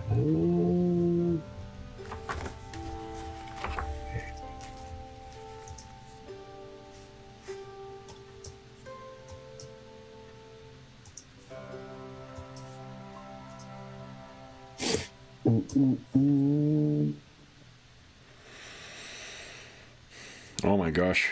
In 2003, I lived in Scotland for a year. Well, 2002, 2003, 2004, I lived in Scotland for a year. A buddy of mine from that time, he lives from Indonesia originally. He just sent me a picture of the kebab shop that we would go to after the bar all the time. That's very cool. Yeah, Istanbul. That's awesome. That is awesome. Oh my gosh. It's 17 years ago now. Holy smokes. More than that. 15 years ago, I guess. Good Lord. We are old. We are. Okay. So what do you think? I'm thinking about Delusions of Grandeur, page 132. Is a finalist. So let's see here. You believe yourself destined for greatness, and nothing will dissuade you from fixation upon this goal. When you are presented with a chance to advance your glory, you must attempt to pursue it. After performing a check that requires facing your humble place in an uncaring universe, you receive 3 strife. If it's the first time it's occurred this scene, gain 1 void point. That's awesome. Yeah, I think that's the one. And this is where I like, again, the mechanic I mentioned about it incentivizing this stuff, like getting void points back from it and removing strife. Like I love that you're incentivized mechanically to play up those things. Yep. Okay. All right. The next one is, who has your character learned the most from during their life? Nearly every human owes some portion of their personality, strengths, and weaknesses to the people around them, and usually a few people in particular stand out as mentors, although their influence is not always positive. Who has taught your character the most about life, for better or for worse?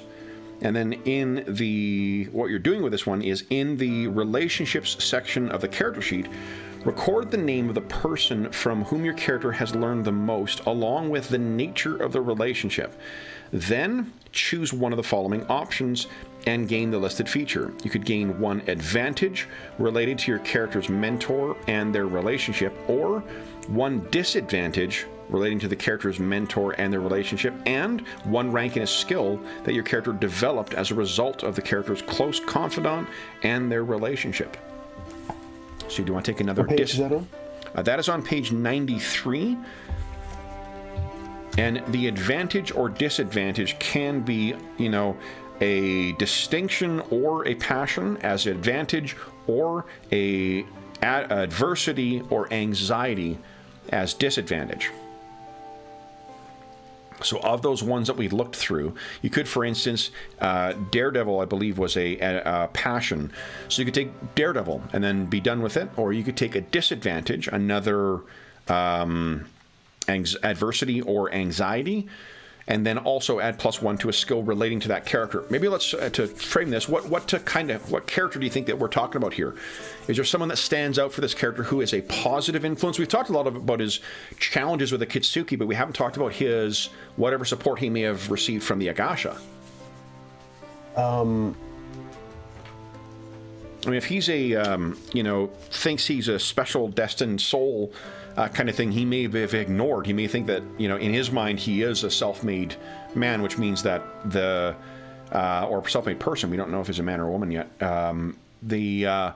It could be the influence of another negative thing, where it's an enemy, or, is there someone who, on reflection, he would recognize as being someone who assisted him?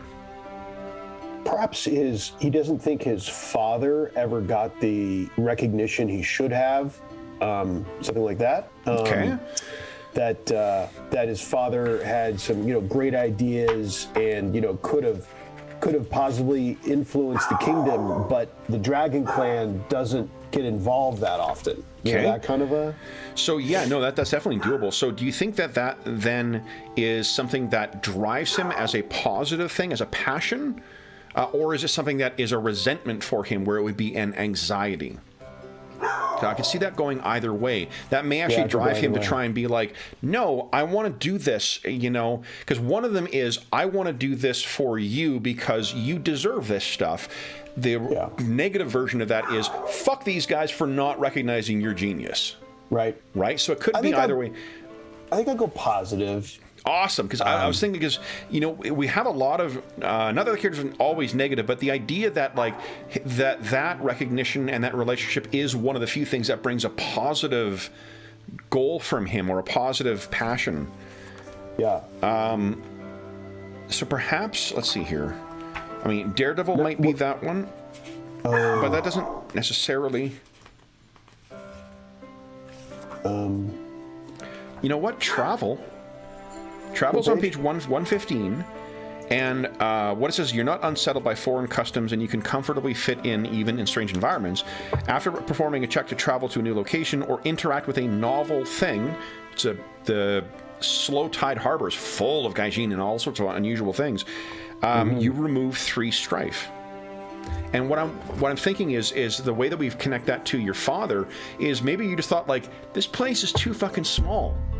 Like they are, as much as the Agasha think themselves and the dragon as contemplative and innovative and whatnot, in a way they're rehearsing the same things. They're stumbling across the same creations.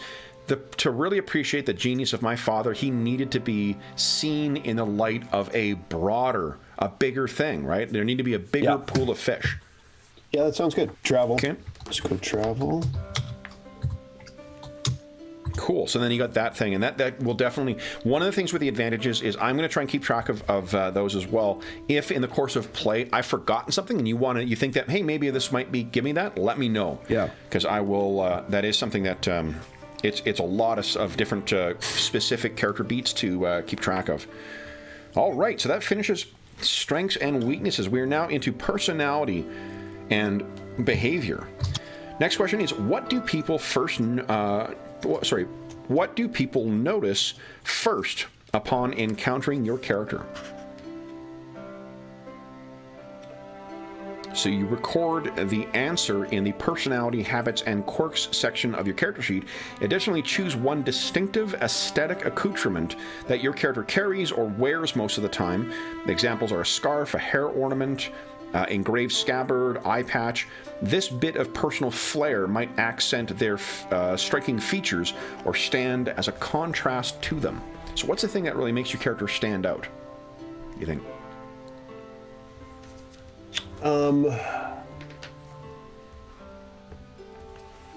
Probably, this could probably be we haven't gone Shugenja much with my answers. Yep. With the details, so I think something to do with that. Okay. I'm gonna let you think about it. I want to go grab one other book because there is. It'd be helpful here. Yeah.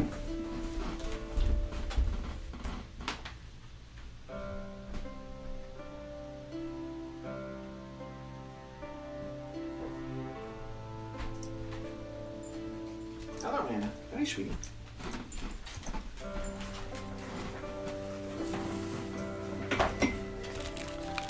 Okay, sorry about that. So, what are you thinking? Let's see. What page is that question on? Page is on 94. We're actually in the last 2 pages of questions now. Okay, yeah.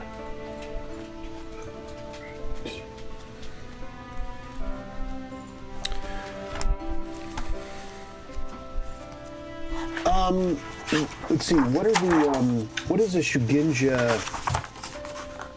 It could be a medallion. It could be robes. What are they? Yep, there are definitely. What if you want to link it to your father? What if there is something? And again, if he's an Agasha Shugenja as well, or alchemist. What if there is something that you've got that he created, some like brilliantly unique fusion of elements that others, might not, like, let's say there was maybe there's a medallion that seems to be made of glass, right? Yeah. But within it, there's actually a roiling series of water and fire that seems as if it's that sounds good. Like I was thinking that too, actually. So like a perpetual.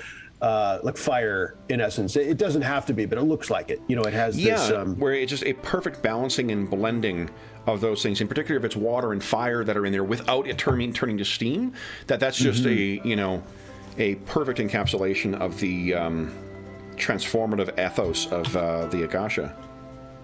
Would you call that a medallion, or is there a better name for that? My father's medallion's fine. Amulet. Yeah. I can't think of like a specific Rokugani thing, right. but okay, here we go.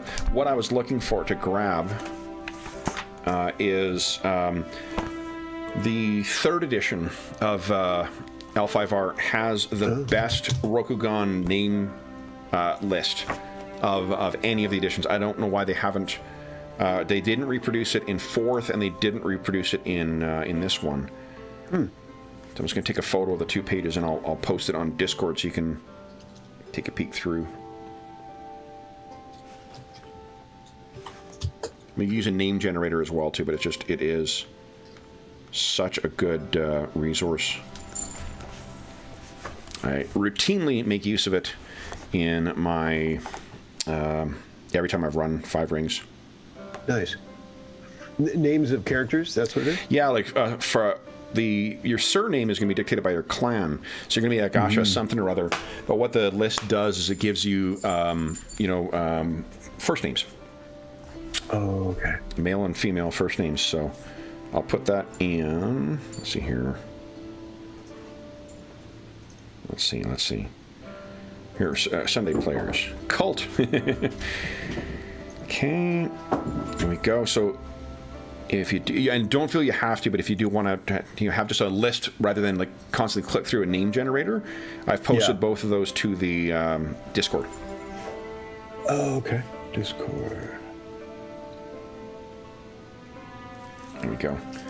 I think the fidelity, it's just photos I took, but the fidelity on those phones nowadays is so high that you should be able to read all that stuff. Yeah. Okay. All right, so we've got that. Next thing is, so what? I guess the other thing is, what do we see? Is your character, is his hair down? Is it up? Is it short? Is it shaved? Does he have any facial hair? Tall, burly, small, short? Like what's the thing when if someone was to describe your character looking at him, what are they, apart from we've got that unique piece of accoutrement for him, but what's the impression you think of this character makes? And it could be a personality thing too. Like you could even speak in the esoteric way of like the nervous energy, or coiled tension, or open and welcoming. I think that he is he's slim, and he's a little bit towards the flashy with his hair. He's trying to stand out a little bit. Okay. And this is also part of his, a bit of the rebelling against the dragon kind of blending into the mountains kind of thing. He wants to be noticed, not too ostentatious, but definitely doesn't follow just keeping everything tight and and so it could, like, maybe it's like part of his hair's down and part of his hair's up in a bun, maybe with something to really. Okay, cool. And he at least perceives that he thinks that his betrothed likes it, whether she does or not. Yeah. He thinks, I'm all that. A little bit of the young man's I'm all that kind of a thing. Yep. Okay. See, this is my stupid man bun isn't a pandemic-driven avoidance of haircuts. It's a long game to properly roleplay a samurai top knot. I knew it. Yep. Also, in uncharitable ways, a midlife crisis too. But instead of the Porsche, all things that can kind of go one way or the other. So so how does that's great. So how does your character react to stressful situations? Although samurai are supposed to maintain proper decorum and conceal their emotions, few of them are truly able to control their feelings at all times. Even the most stoic and rigidly self-controlled samurai occasionally lets out a true sign of feeling, especially when they feel they're being berated by their lord or treated disrespectfully by subordinates. What emotion does your character show, and why? What events or feelings can make them lose their self-control? And conversely, what emotions can they always control, no matter what? And what the suggestion here is, describe a noteworthy physical response that your character has during a time of stress, and note it under personality, habits, and quirks. As your character's strife approaches their composure, your character might display this behavior, and it could be play a part at any time they unmask. So one of the cool things in the game is your strife sort of manages your, like the internal tension that is behind your mask that you present, or the face that you present to public. What breaking is when when your strife exceeds your composure. That's what you unmask. You have an outburst that happens, but then you also immediately get to reduce your strife overall. So this will partly inform the things that sort of agitate you, and also what you think might happen when you lose your composure. What do you think? Is he a shouter? Is he a steely, quiet, reserved type? No. So he'll be. I think I'm thinking of our prior, what we've already established, and I think that he responds. Let's see. How does your character respond to stressful situations? He wants to get in there, so he's going to be interjecting. Okay. He is going to be trying to stand out. And he's going to be saying, no, like, but this and this. But, that's so awesome. He's so embarrassing. I love it. Yeah. It's like, I royally fucked up. I want to make it bigger. Yeah, and I'm pretty sure that, I don't have it all in front of me yet. Like, I have at my disposal, I've just all written it down. But I'm pretty sure that ties into some of my disadvantages already. So. Yep, that definitely fits. Awesome. So what it says, using strife and unmasking for role-playing, moments when your character unmasks are great opportunities for their personality to shine through. So you should think through about how stress affects them.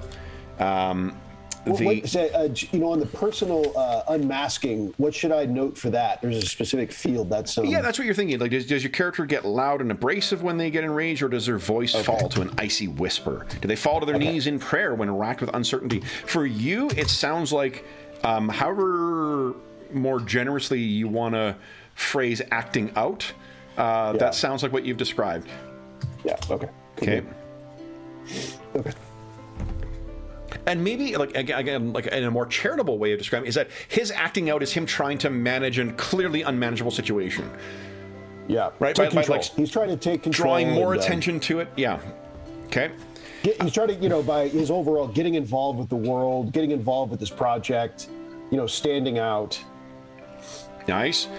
So next question is, what are your character's pre-existing relationships with other clans, families, organizations, and traditions? A character is exposed to many other groups during their life in numerous ways. Diplomacy, marriage, alliances, trade, wars, and travel all may bring a person into contact with groups they do not belong to, at least initially.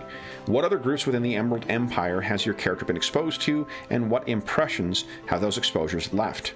Is your character betrothed or married to a member of another family or clan, which we've established? Do they marry into that family or clan and suddenly need to acclimate to a very different set of expectations and social strictures? There's a couple other questions in there, but what it comes down to is record any noteworthy history, quarrels, alliances, or grievances your character has with other groups in the relationships section of your character sheet. So that's for sure the Kitsuki. At least your either future father-in-law or future brother-in-law.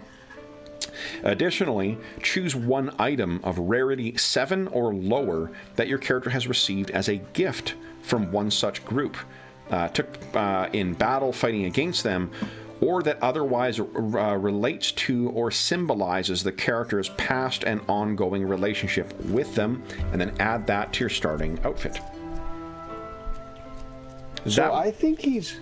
Go ahead. No, go right ahead. Got an idea? I think he... I think his pre-existing relationships, particularly with other... Really almost the farther he gets away... It's not that he doesn't get along with his own family structure, the family of the... can't remember it now after all this discussion. The Kitsuki? Or the Agasha? Oh, gotcha. He gets along with that fine, but he really puts a lot of effort, I think, into getting along with the farther away you get from that, because he wants to become more part of the world. So, he's using that courtesy and whatnot to, he puts effort into like getting along with other families, other clans. He wants approval from them. In the name of the dragon, like I'm a dragon, and so let me throw out a couple of suggestions here then. And well, I guess first off, what's your personal favorite, second favorite great clan? If it's not the dragon, what do you think? Unicorn, crane, scorpion, crab, lion, phoenix? I think he appreciates the subtlety and the connectedness of the crane. So the crane actually have one of the things that it is, I'm trying to remember what family. It might be the Doji. But they have a very specific type of, not alchemy, but they have a way of crafting things that is very different, and they're very unusual objects. It's not like the forging that the Agasha family do, or the alchemy.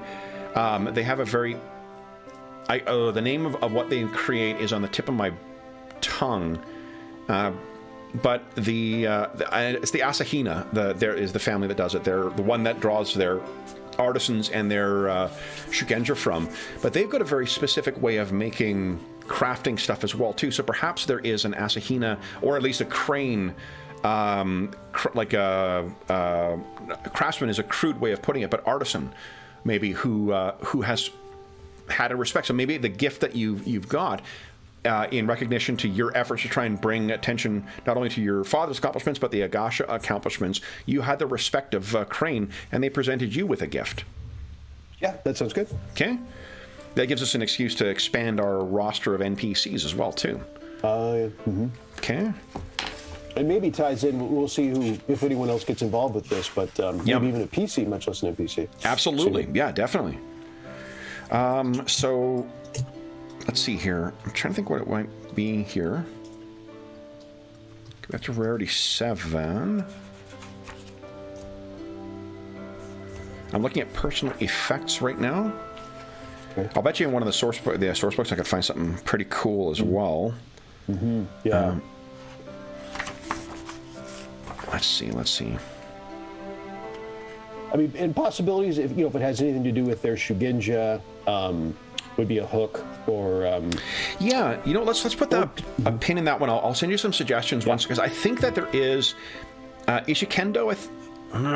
I'm just throwing. I think that's the name of it. But I know that the Asahina Craftsman, they make some very specific, neat charms. It might be cool to pick one of those as the gift you got. It's something that would give interesting mechanical benefit as well. Yeah. Okay. So then our penultimate section here is ancestry and family. Next question: how would your character's parents describe them? Parental devotion is an expected virtue in a land where the family, not the individual, is the repository of honor and reputation. A common saying amongst the Rokugani is that you are being lent your family name, and you need to return it in the condition with which it was delivered to you. Whether you agree or disagree with that sentiment is a completely different issue, and it's the source of drama.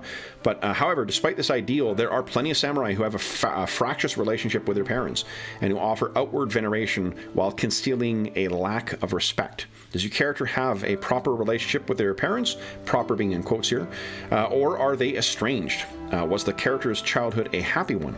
Were they a torment to their parents, or vice versa? And are your parents still alive? So record the nature of your relationship between your character and their parents or immediate family members in the relationships section of your character sheet. Additionally, gain 1 rank in 1 skill in which you have 0 ranks, which determines your character's parents' approval of this extracurricular activity, or if they see it as a regrettable deviation. So what do you think? Well, I think he gets along with his father. I think his father thinks he's doing better than he does, in the sense that Like it's one of those where his father says, you know, he appreciates the son, and the son doesn't think. It's kind of the opposite of maybe the usual trope.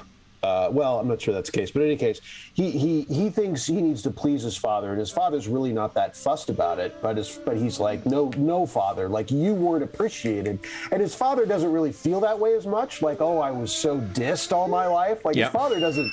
It was actually okay, you know. And the son's like, no, it wasn't. Like, you know, you should have, you know, this kind of a. So how does your father feel about that? Because I could see a couple of ways of, like, your father, it sounds like, is more embracing the aesthetic qualities of the Dragon Clan, or at least. Yes. All right. The internal clock on this dog, I swear to God. Jeez. Yeah, Anna, we've got 6 minutes. I know. So The banana. It could be that he is just, you know, he's sort of like waiting for you. It's honestly, it's a kind of like Master Oogway type of thing from Kung Fu Panda, where it's like he is serene with it and is trusting that, you know, I can see you're upset, but it's okay, you know, like you're going to come to it afterwards, you know. They need not recognize me. Of the older, you know, perspective of like, you know, just take it easy, everybody calm down. And he's the young kind of fiery son who's like, no, like we've got to do something about this. No, we really don't. Yeah, so he could either be annoyed that you're not seeing like the traditional parent-child relationship, the parent's annoyed that the kid isn't seeing things the way that they are, not recognizing that they have the benefit of the years of experience to get there. Or it could be that, you know, I see you're upset, but, you know, you're going to get there in time. You're going to see that the, you know, whatever else, and your character, that which might be even more frustrating for your character, is like, oh, God damn it, you. Yeah, you know. So, what do you think it is? Acrimonious, or a more supportive, or?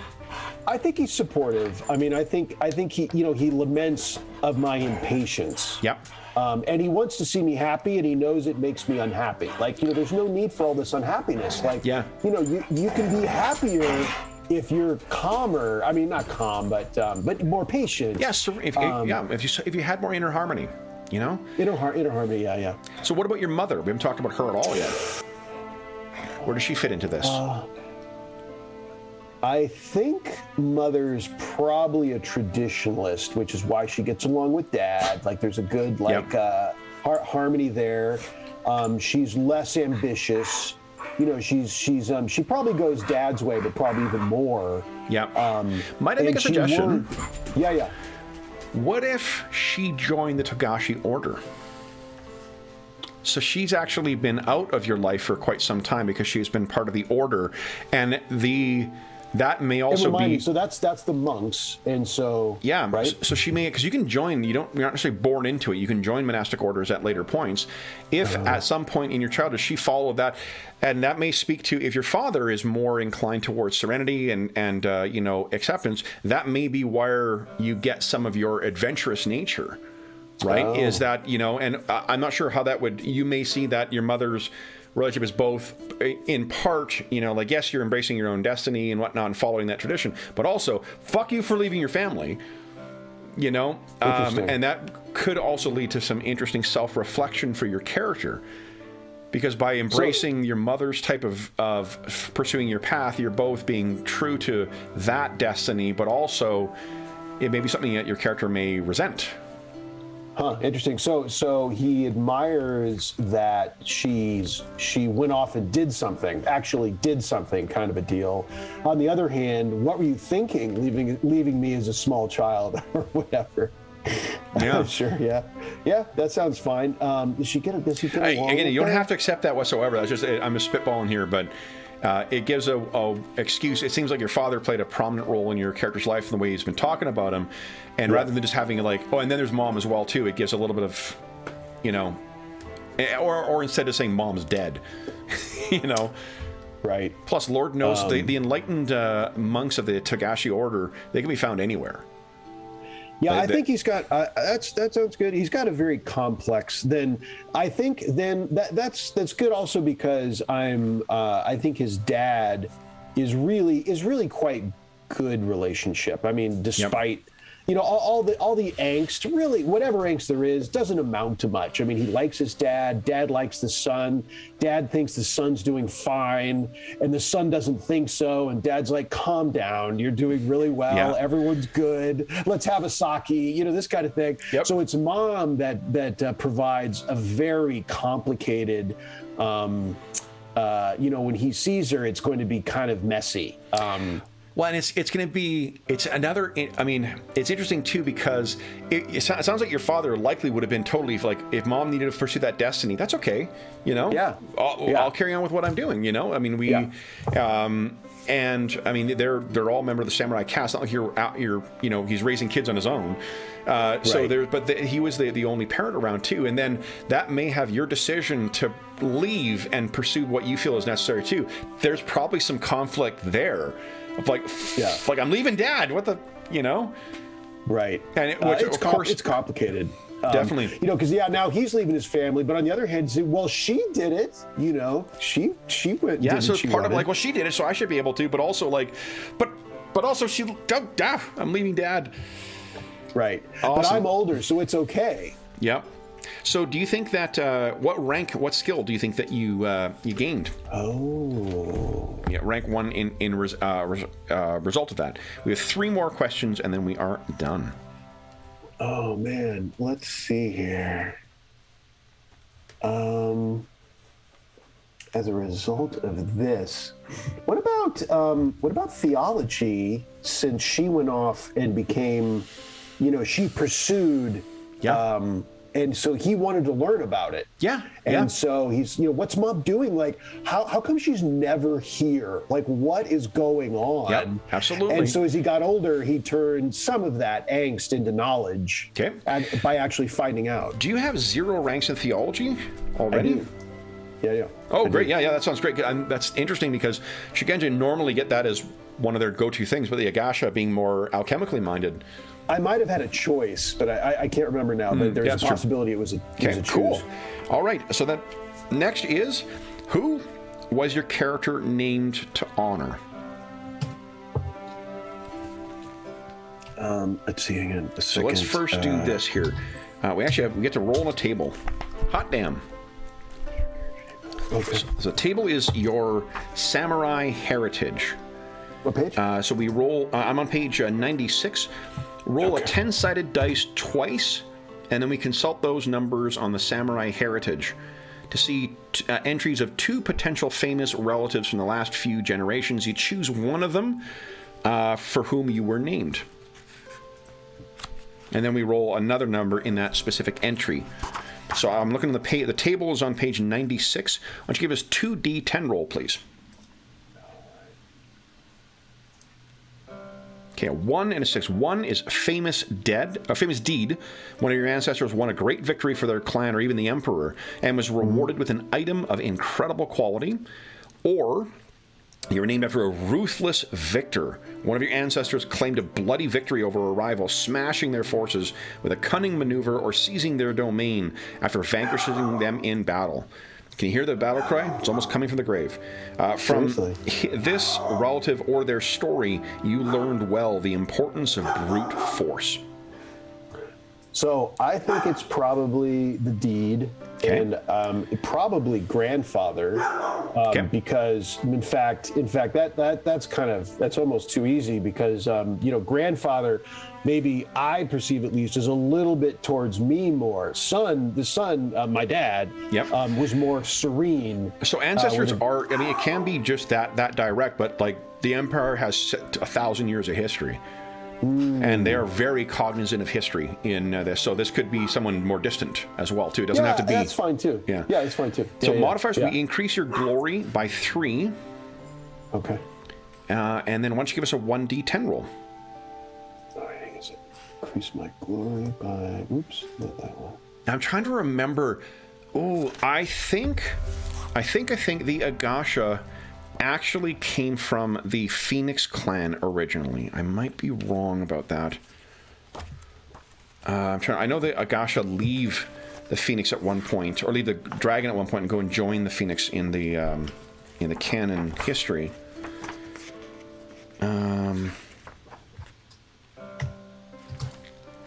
Let's see here. Dragon. I'm trying to remember where Agasha came from.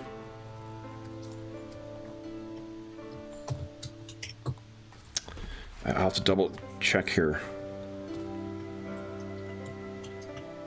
Although founded by a pacifist.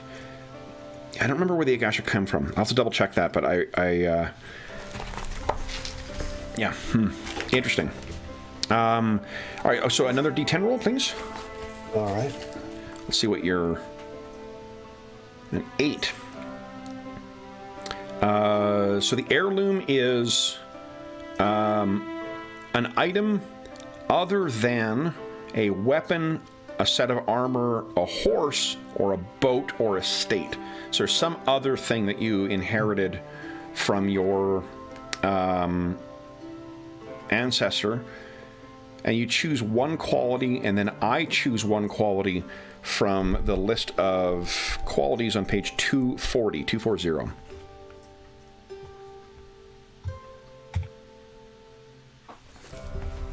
So something I inherited. Yeah. So it could be a... Maybe from him. Maybe from the great deed man, passed down through the family. Well, that's who it's from. It's implied it's from that ancestor, the person you're named after. You're also carrying that person's thing. So what do you think? It could be their wakizashi. It could be the scabbard that it's kept in. There could be a stand, like a wakizashi stand, that you use to rest it on. That was the thing. I'm trying to think of something. Scabbard sounds good. Scabbard, okay. His the great man's scabbard. Okay. So then you get to choose one quality from page 240, and I choose another. Let's see here. So examples are like ceremonial. So it increases... reduce your target number of checks to convince others of your real or assumed identity. That's kind of cool. It fits well with him too. Yeah. That'll be a short lister. Okay. I'm going to suggest resplendent as my pick. When wearing one of your resplendent items, if you would be awarded one or more glory, you receive that amount plus 1. Mm-hmm. I think because you're going to be carrying on, if you've always got your wakizashi's scabbard tucked into your belt, then you will always get that. So you also get to choose one. What's the other one you think? We'll go ceremonial. Okay, ceremonial and resplendent. Awesome. I think those fit well with him. Okay. What is your character's personal name? So you can go to that list again. We haven't decided. We've been saying he. Is this a male character? Yes. Okay. So then, what do you think his name is? I think his name is Jinzaburo. Josaburo? Hang on, let me Jinzaburo, okay.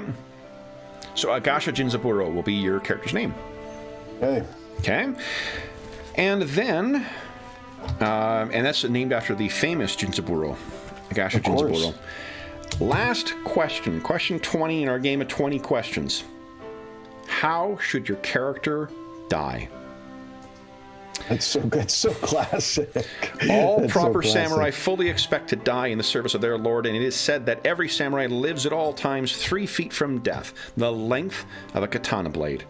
However, some deaths have more meaning than others, and there are plenty of samurai whose outward facade of courage hides a deep-seated fear of mortality. How would you like your character to end? Will they fulfill their destiny and join their ancestors in Yomi, the realm of sacred ancestors, or will their soul be forced to undertake another cycle on the celestial wheel of reincarnation? This has no mechanical implications, but you should keep it in mind. Your GM certainly will. From the book, not just my bullshittery.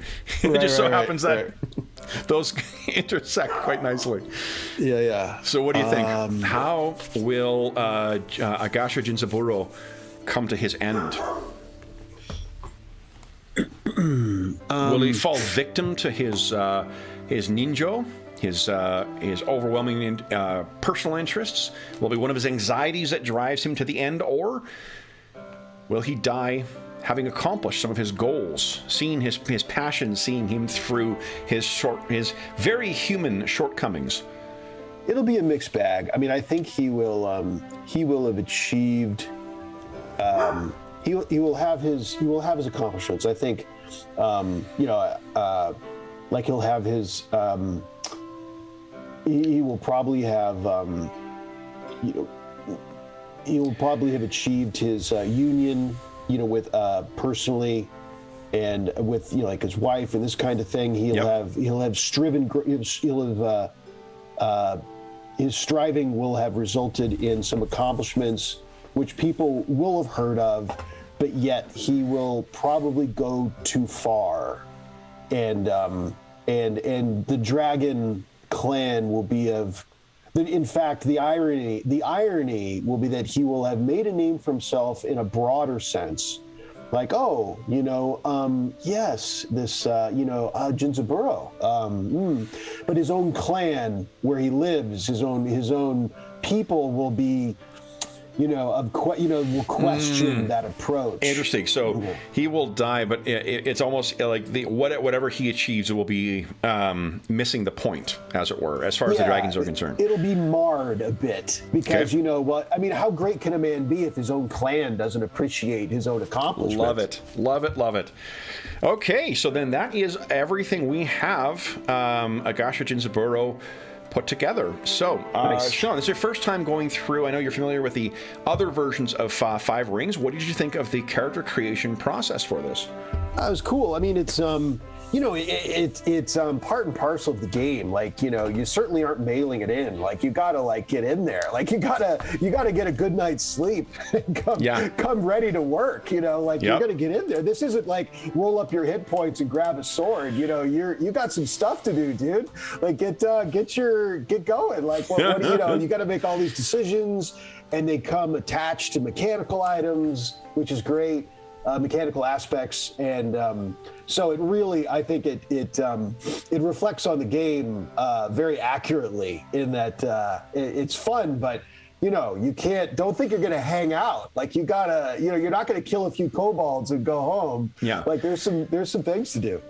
Well, and it's interesting because I've gone through the process with my son. So we went through it from create a character for him. He's not much of a hardcore gamer. He is not invested in Rokugan whatsoever, too.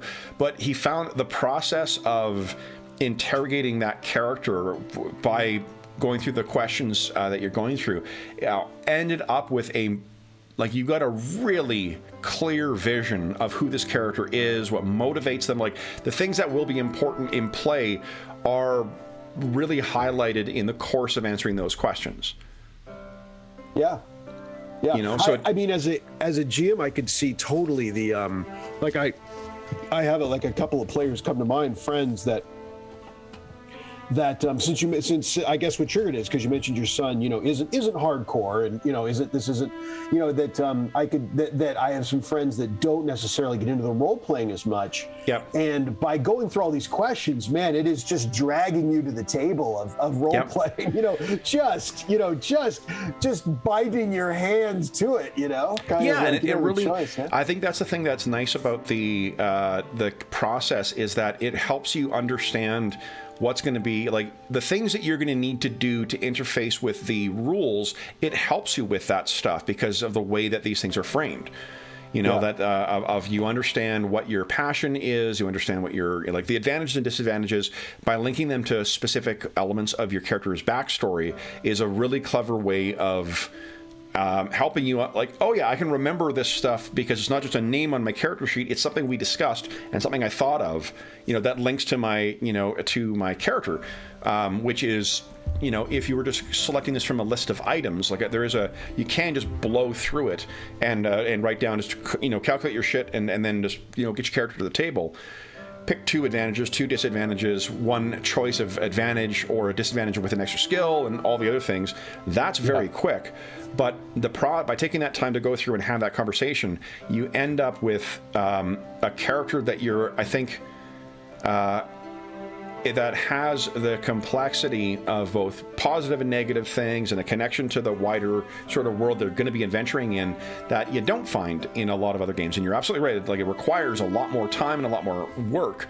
But I think that what it does is, for a game that is intended to require you to interface with those parts of the character and the story and their motivations in that way, it arms you for what you need to do in the game.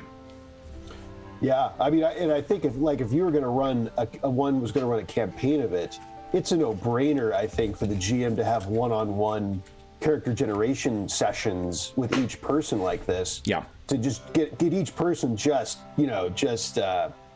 all attached, like all, go through this whole thing. Yeah. Well, and I think the investment that you have with your character at the end of this thing is a lot higher than you would in a lot of other. It's like the life path system for that we just recently did with The Witcher. As well, where like there's a real thing, but this is, I think, even more involved because you're really thinking through the specific motivations and the personality and whatever. Yeah. Like to play up the samurai drama part of the game, it's understanding all the different ticks for that person, and that's again, like the game's not going to be about going out and just killing kobolds as you see and whatnot. That's not what the game's intended to cover. But what it's intended to cover, this process gets you to that point where you've got an idea of what those various things are. Yep. Yeah. Totally. So cool. Yeah. All right. Well, so we're over time. So Pete from Garblag Games in chat. Hi, Pete. Long time no see. Long time. So that brings us to the end of character creation for Jinzaburo or Agasha Jinzaburo. We'll be back to play this in 2 weeks' time. So we'll be kicking off Jinzaburo's adventures in the what I call Small Tide Village. Where is it here? Slow Tide Harbor, the town, and we may be joined by other folks, but we'll have to see. As is always the case, if you have any comments, questions, or concerns regarding the session, the campaign, or the game we're playing here, please don't hesitate to leave a comment in the comment section of the video, and I'll endeavor to reply in a timely fashion. In addition, you can find a link down below to the Dungeon Musings Discord server. We don't have a channel dedicated to Legend of the Five Rings, but we have channels dedicated to assorted games and a bunch of other stuff, including every other game we run on the channel. So you can find a bunch of people over there. It's great conversations, not only about these games, but about other things like setting up virtual tabletops or online conventions or finding a group or just general discussion. You are more than welcome to join us over there. There's a terrific group of folks over there. Great conversation, great people. In addition, you can reach me by email. My email address is dungeonmusings@gmail.com, and I'm on Twitter @DungeonMusings. You can also find a link down below to our friends at Noble Knight Games, the preeminent retailer of out-of-print RPGs and other RPGs in the U.S. Noble Knight has very generously offered us a discount code, so if you purchase anything through their website and you spend $10 or more, enter the code DungeonMuser at checkout, and you'll save 10% on your purchase. Noble Knight has been for years for me the place I like to go to get my out-of-print stuff to fill my collections in older games like AD&D 2nd Edition, AD&D 3rd, Conan 2D20, or Conan D20, the 3rd edition version of Conan. I filled out my collection thanks to them as well. They have a great wish list feature that you can add things onto so that as they come into stock, and they restock fairly frequently, you can get notified of it and hopefully snag it before someone else gets it. And I sometimes have fallen victim to that, where something's been wish listed and then it's gone by the time I get to it. But that is usually because I am not Johnny on the spot. But anyway, if you purchase anything through there and use that discount code, it stacks with any other discount they've got going on, like their sales or whatnot. So feel free to make use of that. There also is a link down below to the to Heroes Save Villages. That is the charity fundraising campaign that we run on the channel. It benefits the SOS Children's Villages International Charity, a really great organization active in over 130 countries, including Ukraine and the surrounding countries. And they provide benefits for over 80,000 orphaned and abandoned children from around the world. If you follow that link and make a donation, all donations go directly to SOS Children's Villages International. None of it goes to the channel or any other middleman. It just goes to help the kids who benefit from their services. And in addition, as a small way of saying thank you, for every $25 Canadian that you donate, you get one chance to win the grand prize or one of the other great prizes in our next charity raffle. I've been saying that the next charity raffle is going to be on June 1st, 2022, but I realize I'm going to be on vacation during that time. So it'll be early June that the next date will be, but anyone who has donated from August 1st, 2021 up until the time of the raffle, you will have one chance to win the grand prize or one of the other great prizes. In addition, so the grand prize is a copy of the Platinum Edition Wild Beyond the Witchlight adventure from our friends at Beetle and Grimm's Pandemonium Warehouse. Beetle and Grimm's makes these amazing deluxe editions of 5th edition D&D adventures, including this one, that include a bunch of extra stuff, including miniatures and maps and handouts and DM screens and whatnot. They also have very generously sent us a copy of their brand new gold edition Absalom City of Lost Omens. I did an unboxing of that recently, so you can see me react to the amazing content in my copy. I purchased a copy of that in addition to the one that they have generously sent us. That is our second prize. Best city box set that I've ever encountered. It's just amazing. And if you don't win those two things, you still will have some other great prizes, including a chainmail dice bag made by our resident armorsmith Dave, a full set of the 5th edition Iron Kingdoms books that came out from a recent Kickstarter, donated by our buddy Jeff, as well as Dave has kicked in a copy of the Player's Handbook, DMG, and Monstrous Manual for AD&D 2nd Edition. So we got a nice AD&D 2nd Edition starter set for those who win that. There's also prizes from our Dungeon Musings Redbubble shop, t-shirts, posters, and some other stuff. So a bunch of great prizes. And again, all donations go directly to help SOS Children's Villages International. I will say as well that I know we have viewers who are joining us from Ukraine. And at the time of recording, the Russian invasion of Ukraine is still ongoing. Our thoughts and best wishes are with you. We wish strength and safety and an end to the conflict soon. And for those in Russia who are opposing the ongoing war, our thoughts are with you as well. Last thing I will say is a huge thank you to our sole player today who carried the entire session, introducing us to the intriguing Agasha Jinzaburo. Sean, thank you so much for playing today. Sean did not know we were going to be playing this. We were going to play Cult, and we talked it over. And for those listening home who join us live, I apologize for the late start. We were kind of talking over what to do, and this seemed like a really fun option to set up, that even if we don't have other folks we can play with, this will be a fun thing to explore. And again, it's one that Sean's been asking for a while now. So, Sean, thank you so much for joining us and creating such an interesting character. Yeah, super fun. I recommend it to anyone. Just for it just creating the character is really worthwhile. If you have any interest at all, I totally recommend it. Excellent. All right, then. So for those listening at home, once again, thank you so much for joining us. We hope that we've given you a couple of hours to take your mind off of the troubles of our world and think about the troubles that will soon be befalling our hero Agasha Jinzaburo in the land of Rokugan, the Emerald Empire itself. And until we see you again, stay safe, stay healthy, and happy gaming.